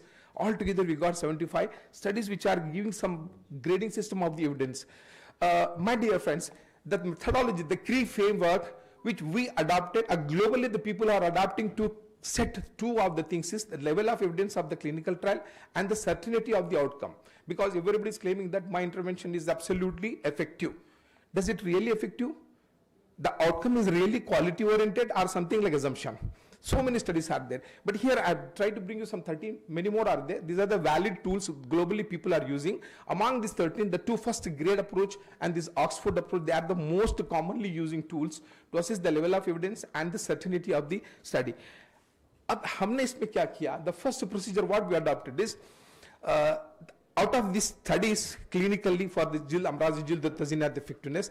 First we thought that what kind of studies are there? This is absolutely randomized controlled trials or non-randomized controlled trial. The first group, the categorization, OCMB stand for Oxford College of Evidence-Based System, that is going to help you. This is based upon the study design that is going to help you if some levels are there. All RCTs are considered to be level 1. Here the chronology is from level 1 to level 5. Level 1 stands for the highest kind of what is called as the level of evidence is generating. If it is second, third, fourth, means the level of evidence is low. Lower the number is the highest impact of the level, and the fifth is supposed to be not. This is the one method. We started categorizing the data into randomized control trial and the non-randomized control trial. Like all RCTs are considered level 1, mean the best of the best studies, followed by some subclasses there, that is OCMB. Second strategy what we followed is using the grade system. Grade system is also going to talk about that. Randomized control trials are the best standard, gold standard for to evaluate the effectiveness of the trial. And here also all RCTs were considered to be the highest start level, जिसका scoring बहुत अच्छा होता है. RCT considered to be the best clinical trial. And the second thing, non-randomized observation studies, case series, cohorts, they are not considered as the value. They considered to be called as a very low level of evidence generation. So this is the two. At the end, why we have taken these two categorization system is OCMB is going to talk about what type or what level of evidence you have generated from this study, and the grade is going to talk about the outcomes, is the quality of outcome. Is it really acceptable? Though you are using the statistical values are there, but truly does it reflect the clinical significance with the statistical significance? This is the 2 point. And now, dear my friends, here the question is generally, does we need to go for this grading system with reference to evaluating this effectiveness and the certainty? क्या हमें चाहिए था? As I told you, 22,800 studies are available. If you look at that, 9,350 studies are going to come into the category of what's eligibility. But really, because the one RCT what I have conducted is different from the RCT conducted by some other person. That is the reason we thought that let us go try to have this segregation, because all clinical trials are not equally trustworthy. Ultimately, 5 studies are there, 2B individual cohort studies have substantiated this. These are the data which is available in the public domain. We try to come to the conclusion that whether at what level we are standing with reference to the level of significance of the evidence and the certainty on the quality of work. Beyond that, there are so many 40 papers I will try to recollect, because 75 papers are there which can be considered for discussing the level of certainty. तो इसमें से मेरे पास कुछ papers थे जिसके if you look at the yellow mark 1B, 1B, 1B, 2. 1B is, there is some RCTs are there, but it is a low quality RCT. So this is the data, what is going to talk about that. And now, I take a privilege because just bringing some data which is available in the public domain is a part, but I'm just presenting before you the work what I have carried out. I'm very certainly submitting before all the people. These are the few studies. With reference to RCT, this is a high start. High starts are there. Alopecia and eczema, these are the 2 studies where we conduct single arm studies as an academic research. The time is, I think so. Thank you. Just let me to you. As I said, if you are conducting, you are going to generate any evidence with single arm studies, mean these studies are not going to help you in what is called as providing the effectiveness or what is the evidence base. So these are all the studies conducted by me under my supervision in my department. If you look at the levels also, low 2B mean as and date, because we are not, I am not aware of that what are the flaws and where we can fix this problem. So these are the studies which are able to generate up to 2 level of the evidences. They are low with reference to the evidence generation. One study which I'm going to talk about the summary of the total here. This is one study, another study, randomized control trial. All randomized control trials are considered to be high quality evidence generator. If that study is open label because of different interventions, if you are using different interventions of different system, and if you are not making blinding, so it leads to that what is called as they are the factors which are decreasing the certainty of your evidence generation. And mostly the sample size also means if you wanted to study, if you want to generate the data, if you want to validate the studies, mean you need to have the sample size more than 100. Academic research, we thought that the lower the sample size is also possible, but here low sample size leads to the decreasation there. Indirectness, because there is no indirectness. If you look at this, according to the grade approach, RCTs are the high start 4+, but I said some of the factors which can downgrade the score also. The downgrading scores are open label. If the study is open label, make it as -1. 4 minus 1 is equal to 3. Similarly, if the sample size is less than 100, multiple arms, if it is the minimum one has to maintain the 50 is the sample size. If it is more than that also leads to -1. So 4 minus 2 is equal to 2. Lack of blinding, if you are unable to blind because of different interventions of different kind, that also leads to factor which are relieving, which is causing the what is called as the risk of decreasing the certainty, -1. So if you deduct 4 से 3 को minus कर दिया जाए, तो what is the score? 1. Because it is just RCT, so we consider, no, the data statistically says that this is 1B. 1B in the sense, absolutely a low quality of outcome of the study. OCM level is also says 2CB. As a whole, this particular study overall certainty is very low. Mean This study is not going to help you to create or to contribute like an evidence-based one, but it is helping you to generating the hypothesis about the effectiveness also. Conclusion, madam, my power. Conclusion is, to be frankly, Unani medicine is absolutely time-tested and now effective also, and the treatments are holistic approach as we belong. We believe clinical trials with the Unani intervention in skin disease are plausible. Definitely you can believe it because they are going to help in evidence generation also. But while this evaluating the data, we found that the overall evidence profile is currently very weak. If anybody asks that the Unani is going to give the very promising result in skin diseases, till as on date, the existing data available in the public domain and different sources, it shows that based upon the standard methods of generating these evidences, it is a weak. Then the current level of evidence predominantly sits at the level second 2B to level 4. Any number from lower value to higher is also showing the low level of evidence and the certainty. My dear friends, certainly this certainty of evidence, the outcome what we are projecting is also using with the help of grade approach is also shows to be low to very low, right? Then how to control this? What are the key drivers responsible for this low scoring is the downgrading level of evidence reported to be high risk of bias. In the sense, our study designs are not good, sample size are not good, blinding methods are not good, population recruitment is not good, there is no solution for the iteration of the sample size. These are all the factors which are causing high risk, serious imprecision, allocation concealment is also not there. Then how to come out of this? The final solution is to transit from this. Presently our level of evidence is falling between 2B to 4. If you wanted to make to 1, then what are the things to be carried out? Here the current level of evidence is only suggestive that your intervention is effective because we are falling under the category of 2B only. Then we wanted to make to level 1, mean it is indicating that is a confirmatory effect. Then future trial should be, I'm just submitting all the researchers, when you are going to develop the protocol, the future result should need to be adopted more rigorous clinical and statistical framework with enhancement in the methodological impetus, like what is called as the double blinding, don't go for single blinding, don't go for open label, double blinding, adequate power of the study, followed by a minimum of 100 sample size, and the active comparator should be taken rather than single blind studies, and minimizing the subjectivities. Like there are number of tools we use in dermatology, like physician assessment scale, DLQs, etc., and they are not good. They are very subject to bias will be there. Don't relay that. Try to take the tools which are going to give the data like numerical. And the most important thing is the protocol transparency is also very mandatory. And coming to the result, thank you very much. If you have any question, I am available.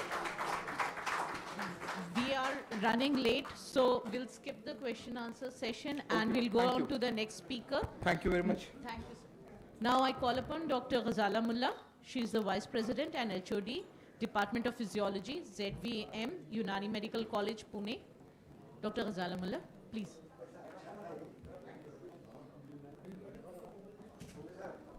Humri sir, आपका presentation बहुत अच्छा था, but you know we are running short of time. We are very late. So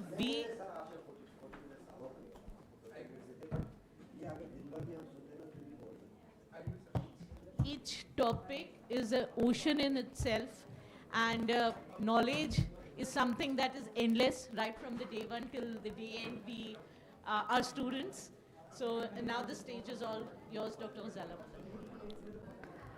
Respected chairpersons and dear delegates and dear faculty members, Assalamu alaikum. At the outset, I would like to thank the CCRUM that most of the time in their Unani Day celebration, they are inviting me as a guest speaker and giving me an opportunity to share a few of my experiences. I won't call it as now studies or evidence-based studies after hearing the sir's lecture. so they are just my experiences. I would like to say that. Okay, yes sir. So my topic is regimenal therapies, Ilaj with Tadbir in chronic disease management, evidence-based application of hijama therapy with a special reference to type 2 diabetes mellitus. Again, as Sir said, I always say in my talk that hijama, though it is a very beautiful ilaj with tadbir modality, but it is the most exploited, you can say, therapy of Unani system of medicine, very, you can say, wrongly being practiced by non-skilled person or you can say, trained person.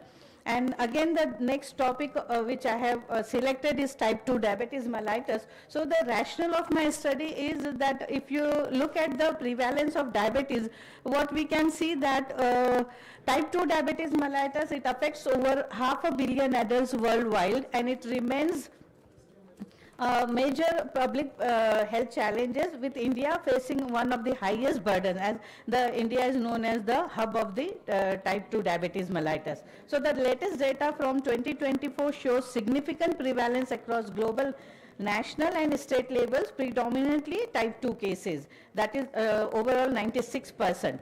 When we look at the global prevalence, what we see that in 2024, adults aged between 20 to 79 years, they reached 11.1%, impacting 589 million people globally, and this is projected to rise to 12.96% or 853 million by 2050. Nearly all cases are of type 2 diabetes. In India, if we look at the prevalence of type 2 diabetes, in 2024, 89.8 to 9 million adults between the age 20 to 79 years, reaching 156 to 157 million by 2050. And around 43% of cases remain undiagnosed. And if we look at the Maharashtra state, so again the prevalence is around 6 to 17%. So you can say, when we look at these you can say data of prevalence of diabetes, which we can say that it is a silent killer that frequently goes undiagnosed until several complication occurs. So recent data indicates that over 100 million Indians have the disease and is projected to increase sharply by 2045. So I'm not going in detail more about the prevalence. Now, when we define type 2 diabetes mellitus, formally it is known as non-insulin dependent diabetes mellitus or adult onset diabetes. It is a metabolic disorder, as we all know, and it is characterized by hyperglycemia due to relative lack of insulin or insulin resistance. And the classical symptoms are excess thirst, frequent urination, and constant hunger. Now, when we look at the Unani point of view of type 2 diabetes mellitus, in Greek verb it is called as diabenin, or dia means across, apart, on benin means to walk or stand with leg asunder. Hence it is derivative diabetes, meaning one that straddle, as one of the symptom of diabetes mellitus is frequent urination. And in Arastu states it as one of the famous Unani physician, and he states diabetes as diabetes, which means a siphon. So here we know that what the siphon works, you can say deliver water from one vessel to other. So it is we can say in diabetes also there is a polydipsia. So patient, they keep on drinking water, and then there is a polyuria, so they keep on having frequent urination. So the Greek version of diabetes is also called as dolab, which means water mill well, as you can see in the image. So again, it is, you can say, the circling of the water. And it is also called as mottasha. It means because there is a excessive thirst. Now, when we look at the etiology, it is a multifactorial disease. Genetic factors are there, environmental influences, obesity, high calorie intake,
EGF is a potent growth factor important in beta cell proliferation and maintenance of secretion of insulin.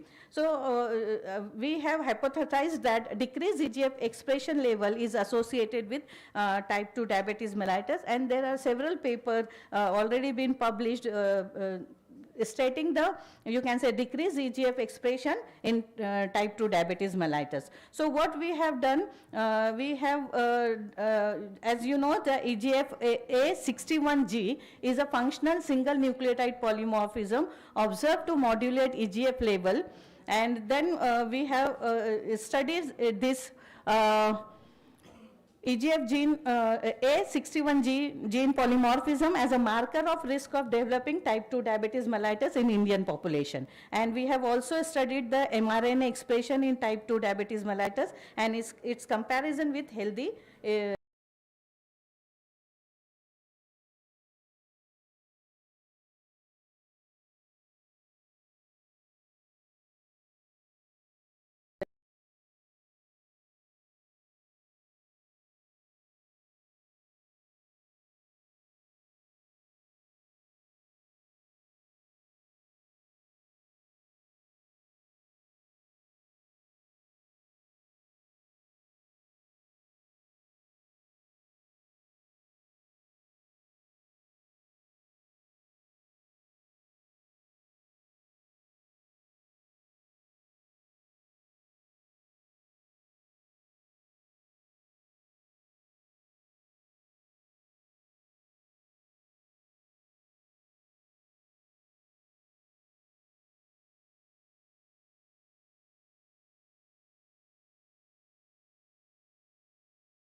Thank you.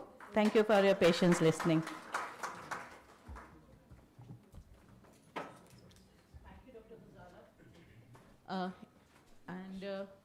Now, that was very prim and very insightful. Now, I'd request our next speaker, Dr. Humaira. Dr. Humaira is...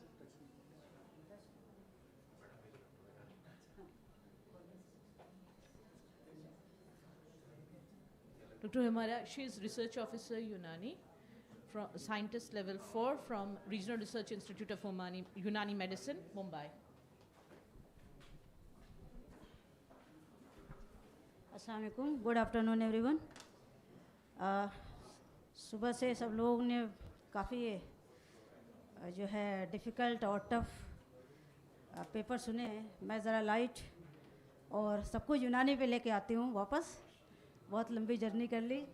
तो topic है कि integrating research tools with Unani principles, a pathway to evidence based validation.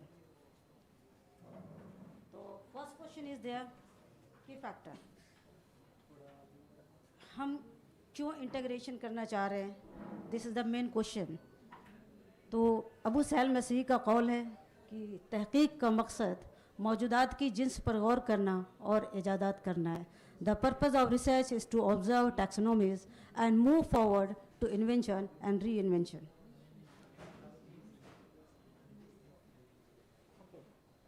We know that very well. It is possible to bridge the philosophical depth of Unani medicine with modern scientific understanding. We know that our focus is the tabiyat within the body. Tabiyat has two concepts, outside of the body and inside of the body. But the definition is quite different. Outside the body is the universal definition, and inside the body is related to only the human body. So we know that at the Unani concept revolves around the tabiyat and focusing on the purpose of whole meaning of the life. Okay, and creation and production.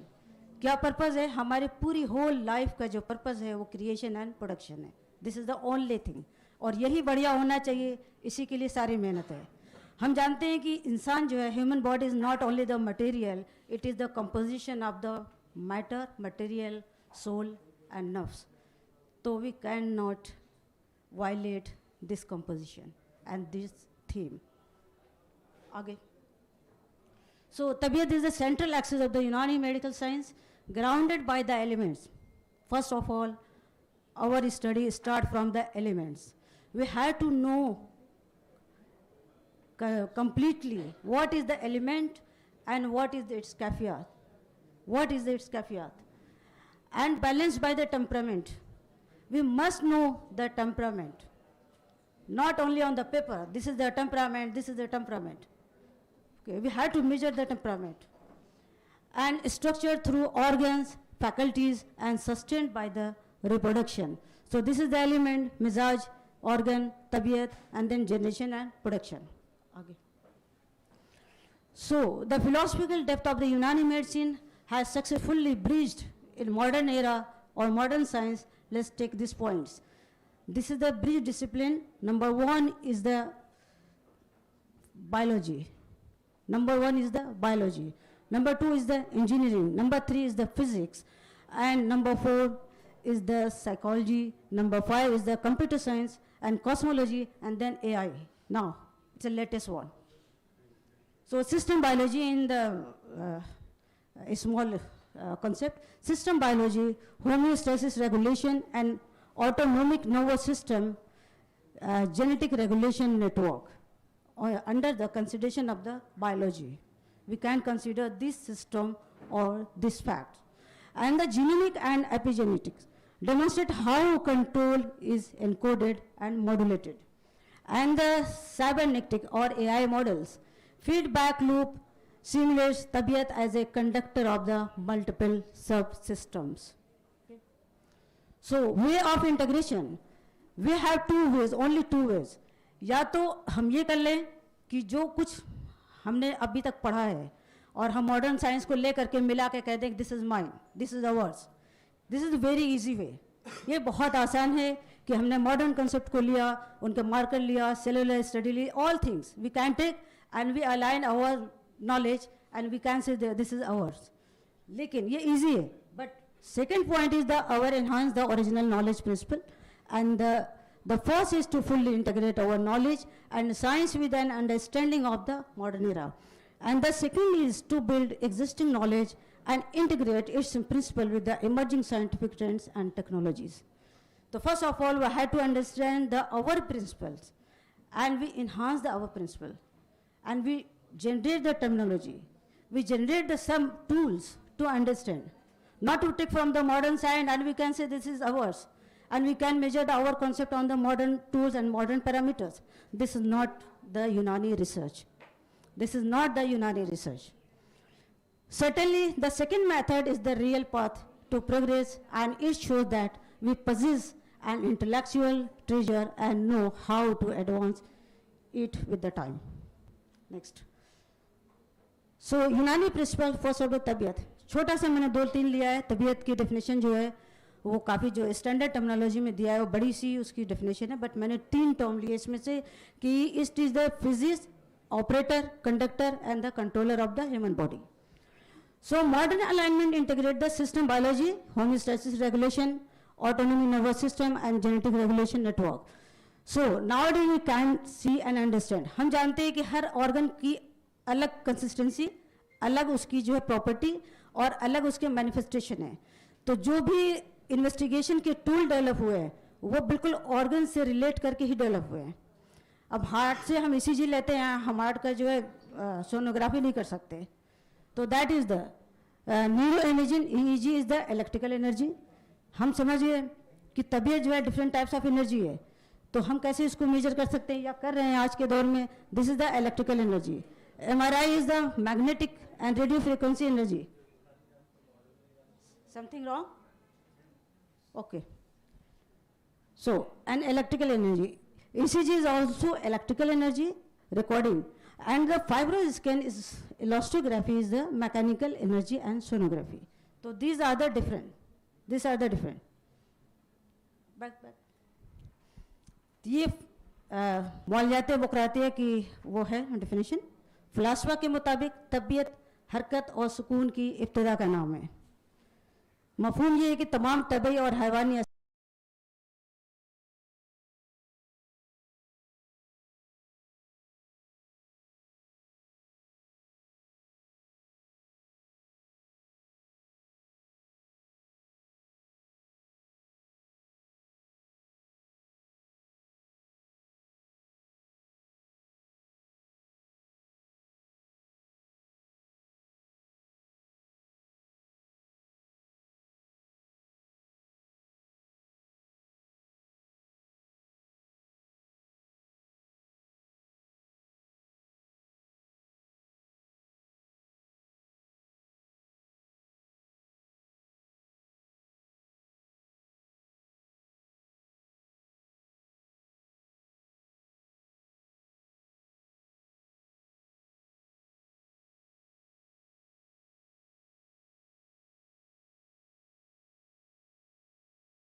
So the heat energy कितने form में transfer हो सकता है. तो we can understand easily in our body कि हमारी heat जो है, हमारी जो हरारत थी वो कैसे कैसे ट्रांसफॉर्म हो सकती है, कौन से ऑर्गन में जाती है तो कब किस फॉर्म में चेंज हो जाती है, और हम इसको इजीली जो है मेजर कर सकते हैं. अगर हमने इसको मेजर कर लिया तो we can prove this is the heat, this is the हरारत, इसमें इतनी हरारत हुई, इतनी कम हो गई. आगे मिजाज, अखलात, ऑर्गन, बॉडी और अरवा. ठीक है, इसके बारे में भी हम जानते हैं कि सेलुलर होम्योस्टेसिस, मैं शॉर्ट कर रही हूँ, सेलुलर होम्योस्टेसिस जो है psycho social triads stress response है। अखलाक में है कि हम मॉडर्न में blood लिम्फ्स is maximum possible fraction in the character of the phlegm, bile and black bile. Cerebrospinal fluid, hormonal secretions in the same description and tools जो है hematology, proteins, immunology ऐसे। तो इस सब चीज़ को हम कैटेगराइज के लिए एटलीस्ट जो है जुर्जानी में और इब्न नफीस ने सुए मिजाज की 80 टाइप्स बयान की अपनी किताब में, not the 4 types. ना, we study only the 4 types of the mizaj, 4 types of the sue mizaj, but not. This is the 80 types of sue mizaj. It is the reported, but might be more than. So organ and body function manifestation of the life. So main thing is the manifestation. Her organ जो है manifestation देता है, but organ नहीं देता. उसके जो cells होते हैं वो manifestation है. Cell की जो functionality है वो organ की functionality का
मेटल्स ऑफ द मेडिसिन, ठीक है।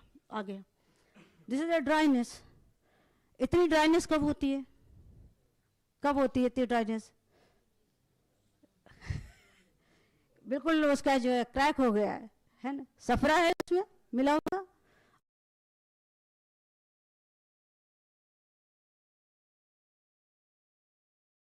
और इधर जो है varicose vein.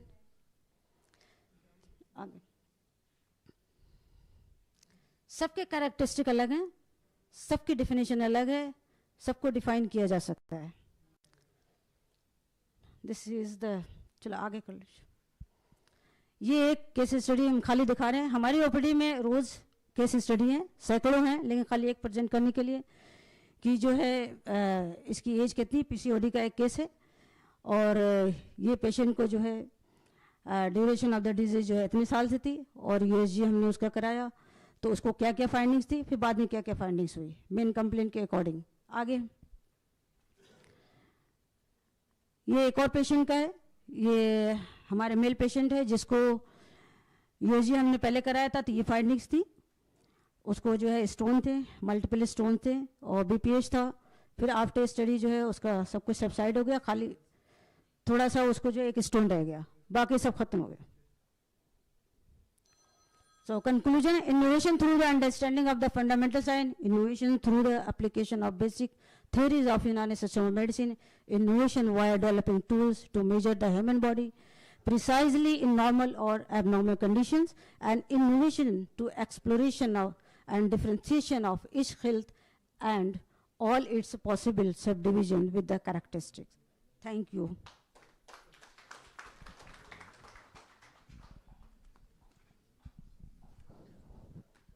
Thank you, Dr. Humera. Thank you. With this, we end the session.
Challenges and how these can be reduced.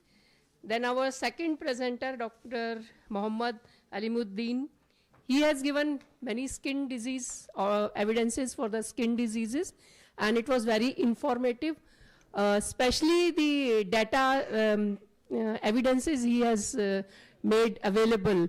Out of 22,000, only 9,000, approximately 9,000 were on Unani medicine, and from that also he has mentioned many randomized and non-randomized trials, and the information was very good for us. The third presentation by Dr. Ghazla Mullah on diabetes. It's a very common disease nowadays, and we can say that it is a lifestyle disease. And every person, sometimes it is genetic, sometimes it is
So the resource person, chairpersons can stay here.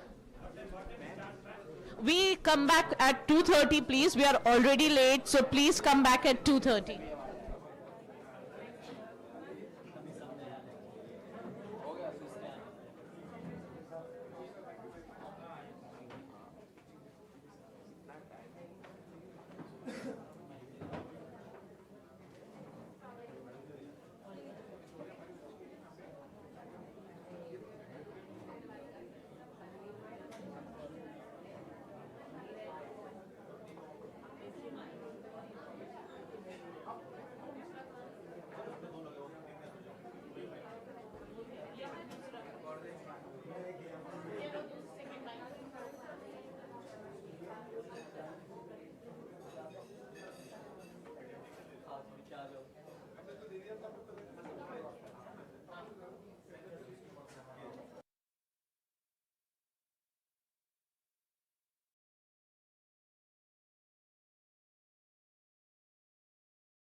The next session. Can we have the audiences, please? Audience, please settle down.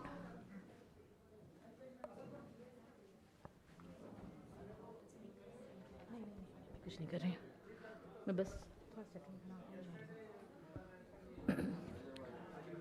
Audiences, can we start the session?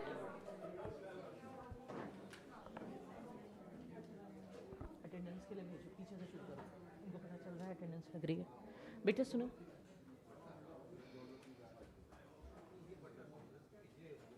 attendance शुरू करो उनको पता चल रहा है attendance लग रही है तो वो settle down हो जाएंगे. Okay, so now I hand over to Dr. Arisha, who will be starting the session. Dr. Arisha.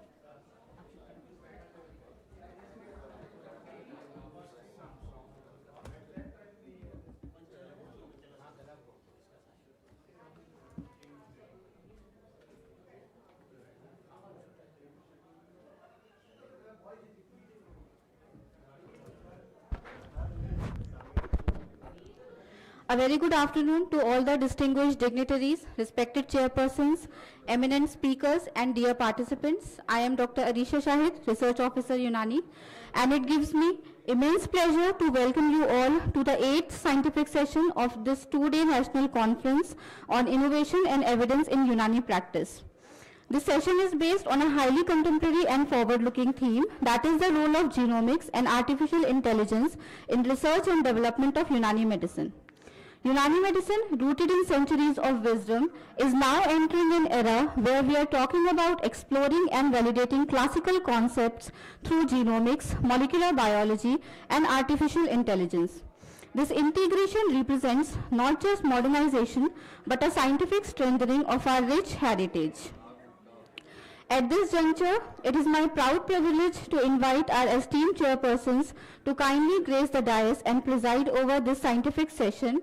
First, I respectfully invite Dr. Farha Rizwan Sikalgar ma'am, but could not make it. I please request Dr. Ghazala Mullah ma'am to please join the dais as chairperson. Ma'am is the Vice President and HOD, Department of Physiology, ZVM Unani Medical College, Pune. And I now invite Dr. Arzina Jabin ma'am, Assistant Director Unani, NRIUMSD, Hyderabad. Ma'am is a senior Unani physician, researcher and academician with nearly 3 decades of experience in evidence-based Unani medicine. She has led and contributed to over 20 major research projects, including clinical trials on psoriasis and COVID-19. She has authored more than 45 peer-reviewed publications. She is a recognized postgraduate teacher and research guide since 2016. And nationally, she serves as a master trainer for the NCISM Scientific Writing Research Integrity and Publication Ethics. She is a technical consultant to the Uttar Pradesh Public Service Commission and a certified master trainer under the Rashtriya Karma Yogi program. I now invite Dr. Ziaul Haq Siddiqui sir, Deputy Director, Regional Research Institute of Unani Medicine, serving 29 years of distinguished research experience, having actively participated in 18 clinical studies.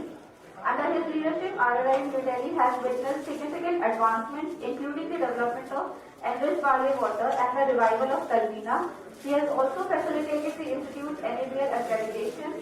Earlier at CRIM Lucknow, he held key administrative and research positions and served as the nodal officer for a pilot study under the National Program for Prevention and Control of Cancer, Diabetes, Cardiovascular Diseases and Stroke, initiated by the Ministry of Health and Family Welfare, Government of India.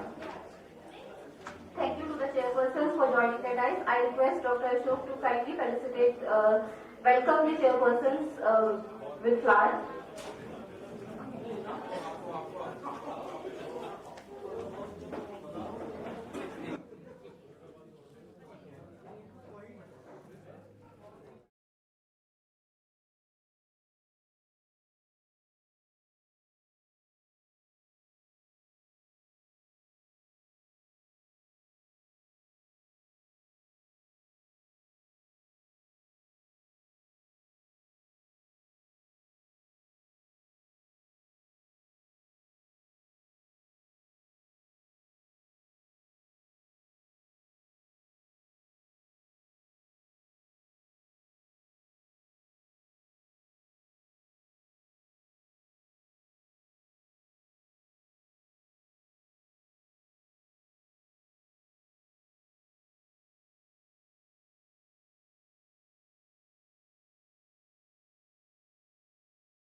preventing that.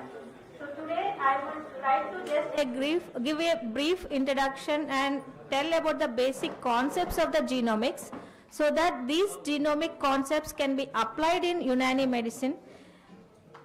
You all are experts in this field. I do not have to tell much about the fundamental concepts of the Unani medicine, but it is a traditional system which is working holistically. So now in today's molecular biology world, we are talking about the systems biology, systemic approach. So that in age-old system only they have applied. So they are concentrating on the basic elements and the fluids, what all make the organs, and the total organ functioning is influencing the disease. And these fluids and elements, they decide the nature of the person, how they respond to the external elements.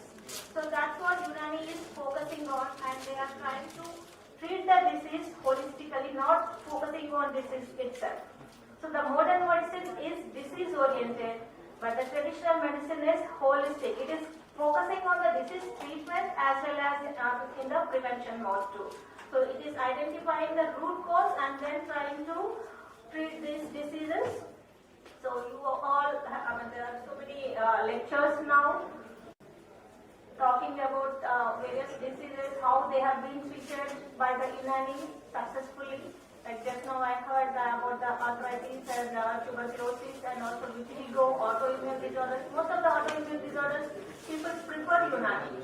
But now we have to show how Unani medicine is useful in treating those autoimmune disorders and metabolic disorders by showing the scientific evidences. So now coming to the genomics, this is just a comparison of the modern medicine and how AYUSH, the traditional system, is focusing on.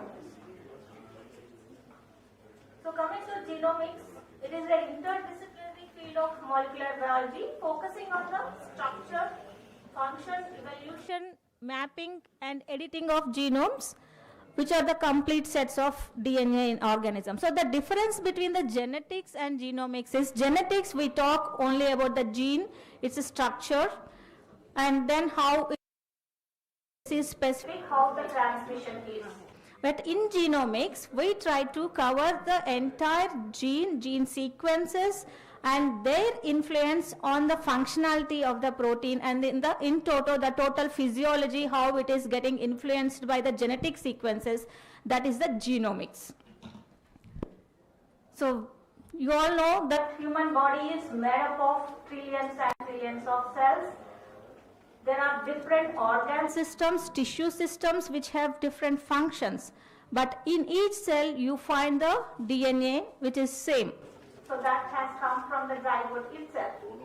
So after fertilization you don't see any change in the DNA sequences, right? Whatever is formed during the fertilization, during the zygote formation, that only continues. So during the cell proliferations and all, the same DNA is copied and taken to the other cells. But why the organ systems are developed? Why there is no there is no similarity in muscle system to the liver system and muscle system to the cardiac system? Why there is variation?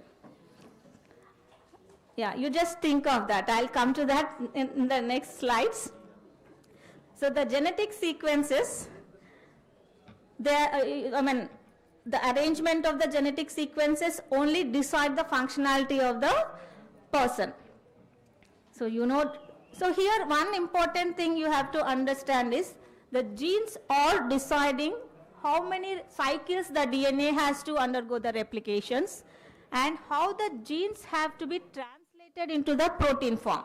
So the codon, we can say this genetic codon, its execution we can see only in the form of physiology.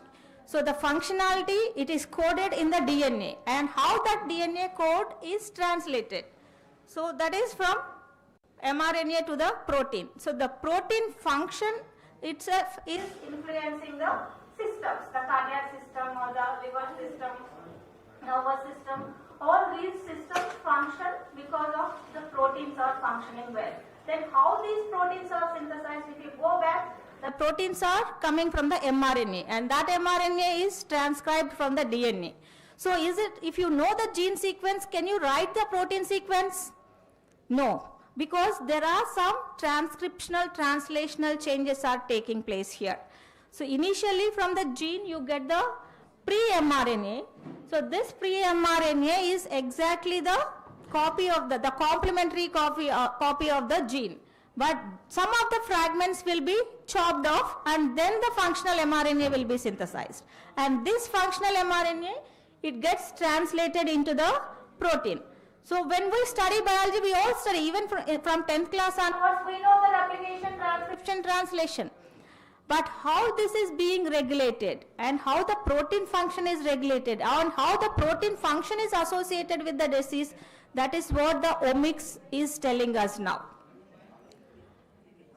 So you can see here the DNA, you are getting RNA, but when you see the final mRNA, the functional mRNA, it undergoes many changes. So there is post-transcriptional changes.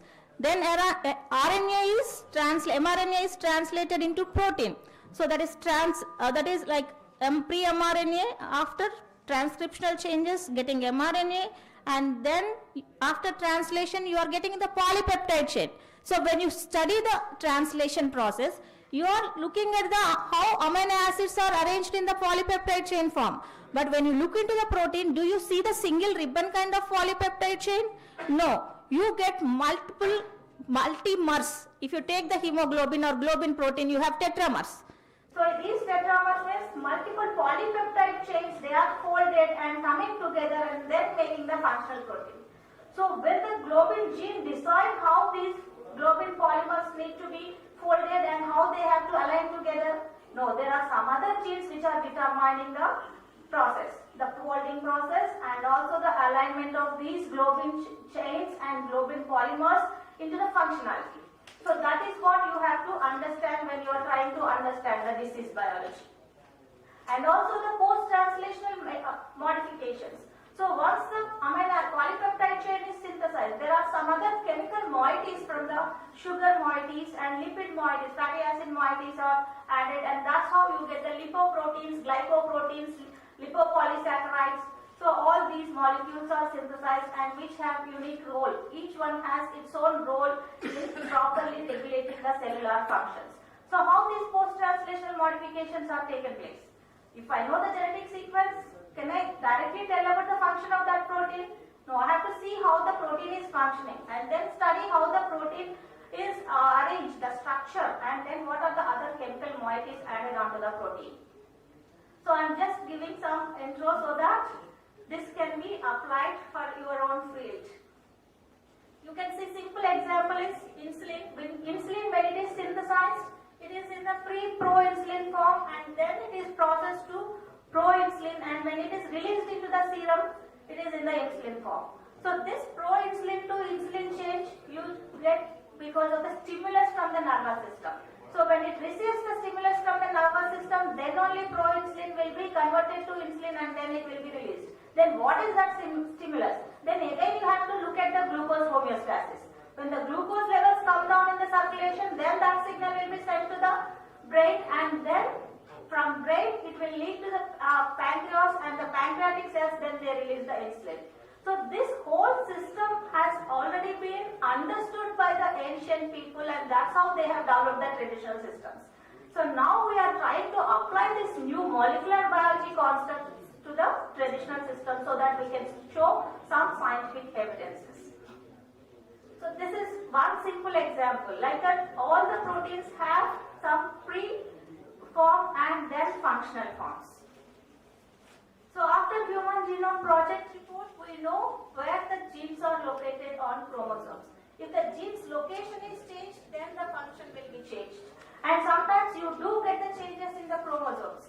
So there will be chromosomal fragmentation and fragments of the chromosomes will be added onto the other chromosome. So these are all lead to the diseased conditions. So that we see in the developmental stages. So development of the organs and development of the other functionalities. So that all you can see where if there is any change in the chromosomes. So coming to the epigenomics. So now I told you like there is a proliferation and then transcription process. So these proteins, they are not transcribed throughout the lifetime. Every day they don't be transcribed. Whenever there is need, then only the protein will be synthesized. Otherwise, it's a waste of energy for the cell. And there is no space in the cell also to accommodate all the proteins, whatever are required for the function. Then how it is being regulated? So whenever the protein is required, then only it has to synthesize. So how that is happening? The gene is already there in the DNA, so it should get transcribed into mRNA and you should get the protein. Why you are not getting the protein? So what is the signal? So the signal will modify the chromatin structure that is attaching to the DNA. So this DNA is packed into the chromosome. So when it is packed into the chromosome, it is packed around the histone proteins and then chromatin is covering those nucleosomes.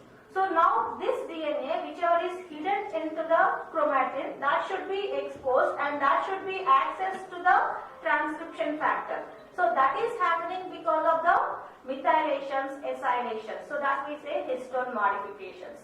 So most of the alterations in the gene expression are happening because of the medicine. The medicine, whatever it is working on by changing the transcriptional and translational changes. So that transcriptional change because of the change in the acetylation and then methylation. So that we talk now as epigenomics.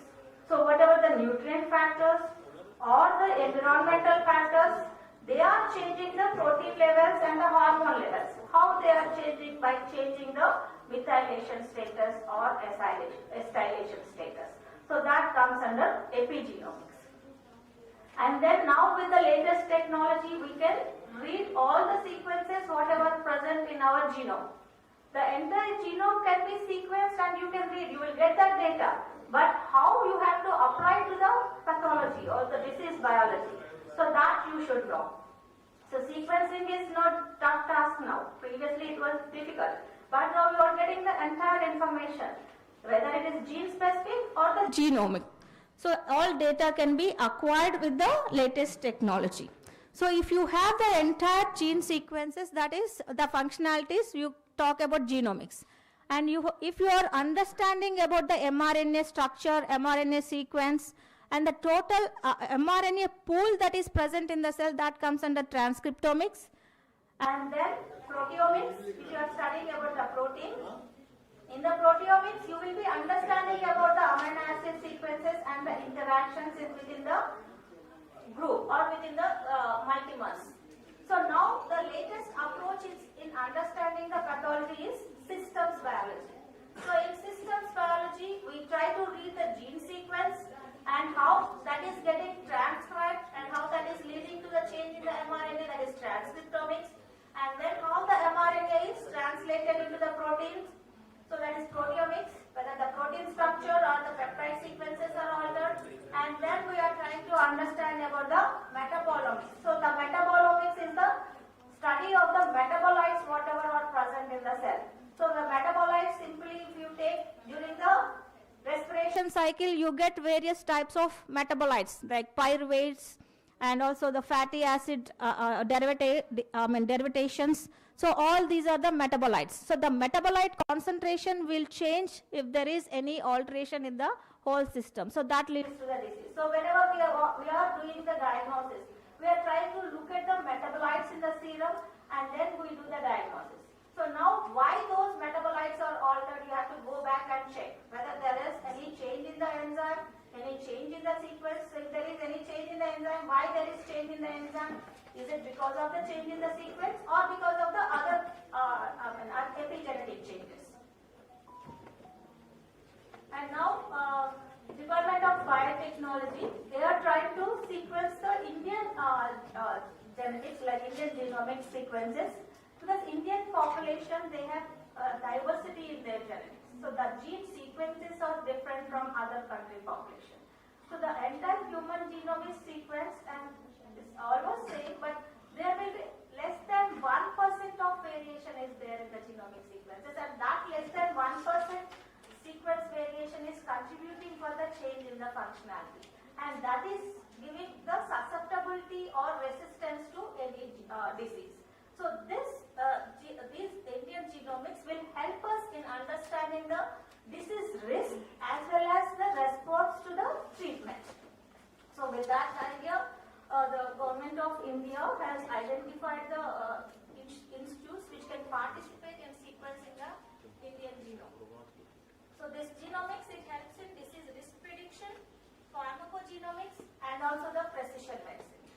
tell you how it can be helpful in disease risk prediction. So I told you the genetic sequences, they determine the function of the protein. If the sequence is altered, then that will lead to the change in the function. So you all know about the thalassemia, sickle cell anemia. So this sickle cell anemia, if we talk about, the sickle cell anemia is because of the change in the genetic sequence that is encoding the beta globin. In the hemoglobin, whatever beta globin is there, that beta globin is encoded by the beta gene. If there is sequence variation, that sequence variation is resulting into the protein alteration. So that is why the sickle hemoglobin, it cannot function like normal hemoglobin. So this is just basic example to understand about the sequence change and its influence on the protein functionality. So like that, for single gene disorders, we can look at one single gene, and for multi-gene disorders like cancer, diabetes and thyroid, all these problems are multi-gene disorders. So they are controlled by many genes. So there are panels developed. In cancer, the panel is developed to look into the disease risk. So we always say there is risk, but we don't say there will be disease. So the disease risk can always be modified by taking certain precautions. So the genetic alterations will tell you there can be a possibility of acquiring the disease. How? Because some of the enzymes are not functioning well. So that means you have to take precaution in not getting exposed to the many chemicals, or take precaution in maintaining the balanced diet, and take precaution in maintaining the lifestyle and stress-free life and controlling the stress. So by following those instructions, you can prevent the disease. So that is possible for the multi-gene disorders. So in that way, it is the genomics is influencing the disease risk prediction. Even for the other genetic diseases also, if you see the fetal development, you see some of the cases where there are congenital anomalies. The fetus will not be developed properly. The organs are not developed. So in those families, that will come like almost like 2-3 deliveries, the woman will face that kind of problem, the fetal congenital anomalies. So in those cases, we try to see the history and look at the genetic sequences which are responsible for the fetal development. And then we can screen that gene in those families and tell them, give some precautions like how it can be prevented. And they always have to go for the frequent checkups, frequent scanning. So that way, these kind of defects or the diseases can be stopped. So this is just the diagram showing how the sequence alterations can be. There can be alteration in one single sequence, one single nitrogen base, or one fragment, or sometimes there can be duplication. Duplication also can be there, deletion also can be there. But the duplication or deletion, they are not useful. I mean, they are deleterious. They can cause the disease. So that is about the clinical genomics in understanding the disease risk. And now coming to the pharmacogenomics. Pharmacogenomics will tell us about the genetic changes and the response, that individual's response to the treatment. So you all know that how the drug is metabolized. So if the drug concentration is maintained in the serum, then only the disease can be treated. Sometimes there can be low concentrations, there can be high concentrations. So each individual has to be treated differently. If the person is maintaining less concentrations, then the dosage will be different. If the person is maintaining high concentrations, then the dosage should be different. So the genetic sequences of those enzymes which are involved in the drug metabolism, they can help in calculating the concentration of the medicine. So here in this graph you can see the persons how they are responding to the drug. So the middle graph is showing mean response and then good response. Am I exceeding the time? Is it okay?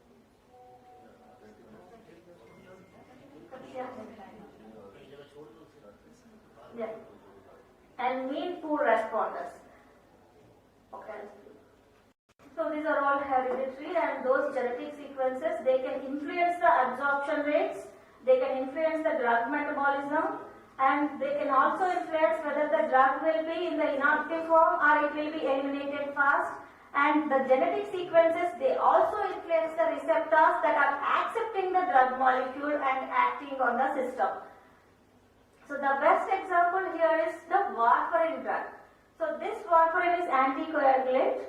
So here it is advised to look at the gene polymorphism. So the genes are CYP2C9 and VKORC1. These two gene polymorphisms need to be checked whenever the warfarin concentration to be decided. So here, because of the CYP2C9 defect, slower clearance. That means drug is present in the circulation for longer duration. So if you keep on giving the drug to those people, then there will be accumulation of the drug and that can lead to the bleeding. So, and also the VKORC1 gene polymorphism, it increases the efficacy. So here also the concentration can be minimized. So if you give the normal concentration to all the individuals, so some people who are not having this kind of polymorphism, that can lead to fatal death because of the heavy bleeding. So the drug, instead of saving the life, it is taking off the life. So that is why the genomics is important in treating as well as in understanding the disease biology. So there are panels with some markers. Like I told you here, CYP2C9 and VKORC1, both need to be checked. So like that in cancer there are multiple markers. So this we call it as single nucleotide polymorphism. Single nucleotide polymorphism is one nitrogen base in the DNA sequence is altered. So in all pharmacogenomics and clinical genomics, we try to look at the sequence alterations. So whoever comes to our institute, our genetics hospital, we take the family history and then we look at the biochemical alterations. The metabolites will be screened, and then after screening for the metabolites, then we check their genetic sequences and then we counsel them. Since we are focusing more on single gene disorders, counseling can prevent the disease. Because for single gene disorders, there is only management. And you all know about Duchenne's muscular dystrophy, the muscular dystrophies. So where there is no treatment because of the defect in the dystrophin gene, the person, they will not be able to walk and their functionality will be affected. So in those situations, what we do, we try to take their family history, whether there are any people suffered with such kind of symptoms. Because in age-old days, there is no word of Duchenne muscular dystrophy. The people are not aware. They say some simple paralysis or some simple developmental defect. So we take all that history and we do the sequencing. So sequencing here we don't do for all the entire genomic sequence, we do disease-specific gene. So for the dystrophin gene, we look at the sequences, and if it is responsible for the disease, then we screen the entire family. Because you all know there are two copies of genes. So if one copy is defective, other is normal, the person can lead normal life. If the two genes are defective, then the person will suffer from the disease. So especially when the parents are carriers, if the parents are carrying the defective gene of one copy, they are leading normal life. But when it comes to the children, they may get the disease. So we screen for those genetic diseases and we counsel them. So whenever there is pregnancy, they have to go for the prenatal diagnosis. So in the prenatal diagnosis, we check for the fetal DNA and then we advise whether the baby is going to suffer from the disease or they are free of disease. So in that case, these genetic sequences are very much useful in preventing the disease and also in estimating their drug response. So in traditional medicine, we know that traditional medicine is acting effectively and holistically in prevention mode also. But scientific validation wise, we are weak. So there are not many scientific studies which are focusing on these concepts and showing where exactly it is acting on. So I would like to show few examples. Like here, I'll give you the various drug response we have done in vitro system. It is not in the humans, in the cells in the laboratory.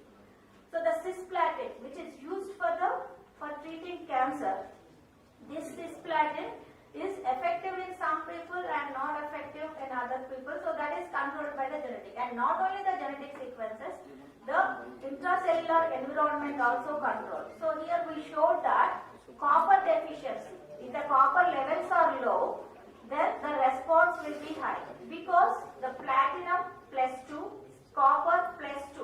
So the platinum uses the copper transporter to enter into the cell and then act on the DNA. So that way, if you deprive the copper, there will be more receptors and more receptors are open for the platinum to be taken inside. So that way, it will be more effective. So I think similar kind of studies can be planned in Unani medicine. That's why I'm showing this example. And also we try to purify some of the compounds from plant products and identify the active formula and where exactly it is acting on. So the active formula, that is epigallocatechin 3 gallate. Ma'am, you can just wind up it. Yeah.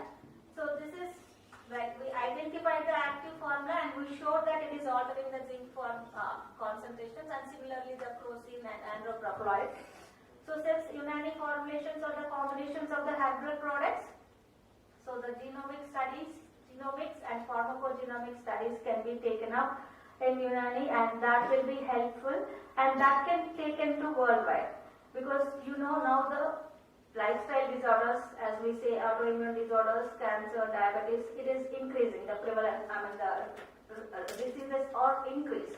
So the effective treatment is there in Unani, but we have to show how effectively it can act on the systems, then more people will adopt to that. So we have to protect this knowledge and also take this to the world, to the entire world, so that it can be more effectively treating the disease and also in prevention. So I thank the organizers for giving me this opportunity. So thank you, ma'am. Thank you so much. If anyone has any question, please ask. Okay. Okay, ma'am. Yeah. We'll take the questions at the end of the session. Thank you.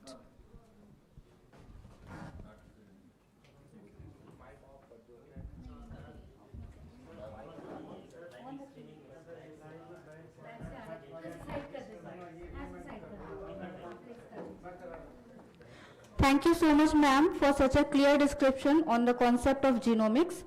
Our next speaker for today is Dr. Muhammad Idris, Chief Scientist, Center for Cellular and Molecular Biology, CSIR, CCMB, Hyderabad. Sir has an extensive expertise in the developmental biology, human genetics, neuroscience, and molecular mechanisms of disease. A major focus of his work lies in the AYUSH domain, where he actively contributes as a subject expert to national initiatives and policy discussion under the Ministry of AYUSH.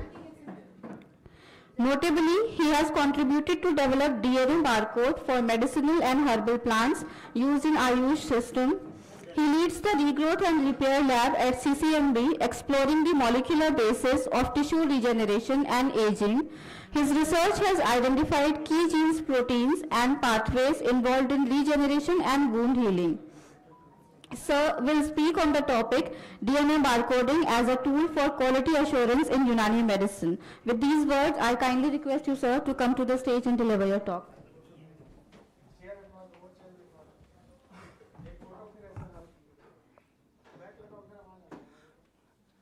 So very good afternoon. Assalamu alaikum. Thank you, CCREM and delegates, friends and colleagues from CCREM. So we are going to showcase what we are doing along with CCREM, NRIUM, at CCMB. Before getting into the presentation, I just want to say you that no one knows how many species are there in this beautiful world. There was an estimate that nearly 1.7 million species are there, but it is not a real number. The estimated is more than 10 million because many of the species are yet to be identified or discovered. Method of identifying it and discovering it. So just before getting into this evening presentation for next 20 minutes, before this concentrated audience, because I could see very thin number, but anyway, so thank you everyone who are present here for attending this talk. So DNA barcoding is a new and exciting tool for characterizing a species or organism of all life forms. Okay, it should have a life using a short DNA sequence from a standard and agreed upon position in the total genome. Okay, so if I give this sample, the leaf or the other plant to Kashif, who is our collaborator, he will identify with various parameters botanically using this so many parameters, leaves, alternate proximally, opposite, and this tail is tapered, this side. So he'll come to a conclusion that it may be this species. But if it is given to us, if you make a barcode, it will be as simple. This one is very complex and objective. If we do the barcode, it will be very, very simple. Just 4 letters, A, G, T, C will match the plant, whatever you have given. It may be a leaf, it may be a root, it may be a fruit, or it may be seed, anything. We'll just extract the DNA and we'll get you the sequence like this. So now you can ask me how it will be. It is simple and most reliable. Never it will get you any complication, and never it will calculate or misread a wrong species. So it is nothing but Discoria alata. Now, if the same sample, if I give these other two, it will get confused so much. But with barcode, I can tell you Discoria alata, Discoria polystachya, and Balferia with different genome sequence in their either nuclear or chloroplast. Now getting into that. So why we need? There's a lot of problem, lot of adulteration, lot of toxic is happening, and your own treatment is getting properly mismanaged or not efficient because of wrong species or contaminated species. Okay. Okay. Now getting into what is DNA barcoding. It's a molecular technique used for species identification based on a simple DNA sequence from the genomic DNA. This is a very rapid, accurate classification of organism across diverse taxa, making it a powerful biodiversity research and conservation and forensic analysis. So how the barcode will be? It's short and standardized, typically 200 to 800 base pairs, depending upon the gene. And it is very universal within a group. Same genetic region used for barcoding, either it may be human or plant or animal or fungi, anything. And it is species to specific variation is there. So these are the widely used DNA barcodes used for various species, various genus like animals. We generally use COI, cytochrome C oxidase 1, which is a mitochondrial genome. Plants, mostly ITS1, ITS2, RBCL, MAT, and so on, from the genome of nuclear and chloroplast, and fungi from ITS, and bacteria with 16S RNA. If you give any sample which is present in this room, it may be a fungi on this corner, or a plant, or your own skin sample, I can identify using the barcode. Just if even there's some lot of dead proteins are falling, dead cells are falling, I can collect those cells, extract the DNA, I can tell is it a human being or somebody else. Anything you can identify with the barcode. So the major widely used DNA barcode in plants are ITS1 and 2, which is a nuclear genome, and comes RBCL, MATK, PSBA, and other genes as listed in the table column. So unlike animals, where MOI, the mitochondrial COI gene is used, for barcoding plant is very difficult, not like as easy like animals, because it's very, very, very conserved. Animals are less compared to plants. So, and also you have to consider the marine source. So these genes are chosen because they are present most in plant species, contains enough variability to tell the species apart. So generally we do barcoding for multiple targets, not only for one gene. We generally do ITS1 and RBCL or MATK or PSBA, depending upon the, if you want to find a genus, one gene is enough. If you want to find the species, we can do multiple barcodes. Subspecies, variation within the geographical location, we can do more rich gene, and so on. So, what is the application? Mostly it is for species identification, helps in identifying known or unknown or cryptic plant species, anything existing on this world, for DNA barcode of plants. Then comes biodiversity conservation, where track a species in ecosystem, detects the invasive species, and helps in cataloging plants, diversity, and detecting endangered species. So we, through this project from CCRM, we are cataloging the barcode of Indian herbal plants used in Unani medicine as a single drug. So authentication of medicinal plants, as I told, ensures correct identification of plants, because you should be ensured that you are using the right plant, the right drug, not the subspecies or the varied species upon them. So, and it is also useful for ecological studies and forensic botany. So limitation of there are a few limitations as any technique has. So there is a polyploidy, incomplete database, and low resolution. So incomplete database is not a big deal, because whole world is running behind creating a genome database, as madam just before you spoke to you about the importance of genomic sequence. So once you map the genome, you have the data. Once you have the data, you can easily identify the species, subspecies, and so on. So DNA, as I told you, DNA barcode is a genetic barcode. It is not going to change with climatic condition, with flowering condition, whatever status it may be. It can easily distinguish one species from another, even if the species looks similar. So here, people generally get confused with Ashoka tree. Ashoka tree is nothing but usually people get confused with Polyalthia longifolia. But the real Ashoka tree is Saraka Ashoka. The bark will be same, the trunk will be same, everything will be same. If I do the barcode, I can easily identify them. So how it works, we extract the, I don't have a pen drive, okay. Oh no, okay. So we get the plant, tissue, anything, we'll prepare the DNA, and you have the pointer? No issue. And we extract the genomic DNA, and we amplify the gene of interest. Thank you so much. Yeah. So sample preparation we do, then extract the genomic DNA, and amplify the gene of interest and sequence. So here you can see the nucleus, where you have the ITS gene, and this is the chloroplast where you get the other genes. Okay, how it works? The sample collection, can be leaf, flower, or any other plant tissues. Then we extract the total genomic DNA, which is a little challenge, but there are now easy protocols available. Then we have to amplify the gene of interest, either it can be ITS or RBCL and so on. Then sequence them using capillary method, then analyze the obtained sequence from the database. So these are the different primer set that we are using in our lab to identify any species on this earth. Okay, which is mostly ITS is from the nucleus, and other gene like RBCL, ATPase, tRNK, and so on are from the chloroplast. Okay, so this all started way back, some 4 or 5 years back, when Indian Pharmacopoeia Commission approached CCMB that we have to amend the monograph with the barcode as par with the British Pharmacopoeia or US Pharmacopoeia.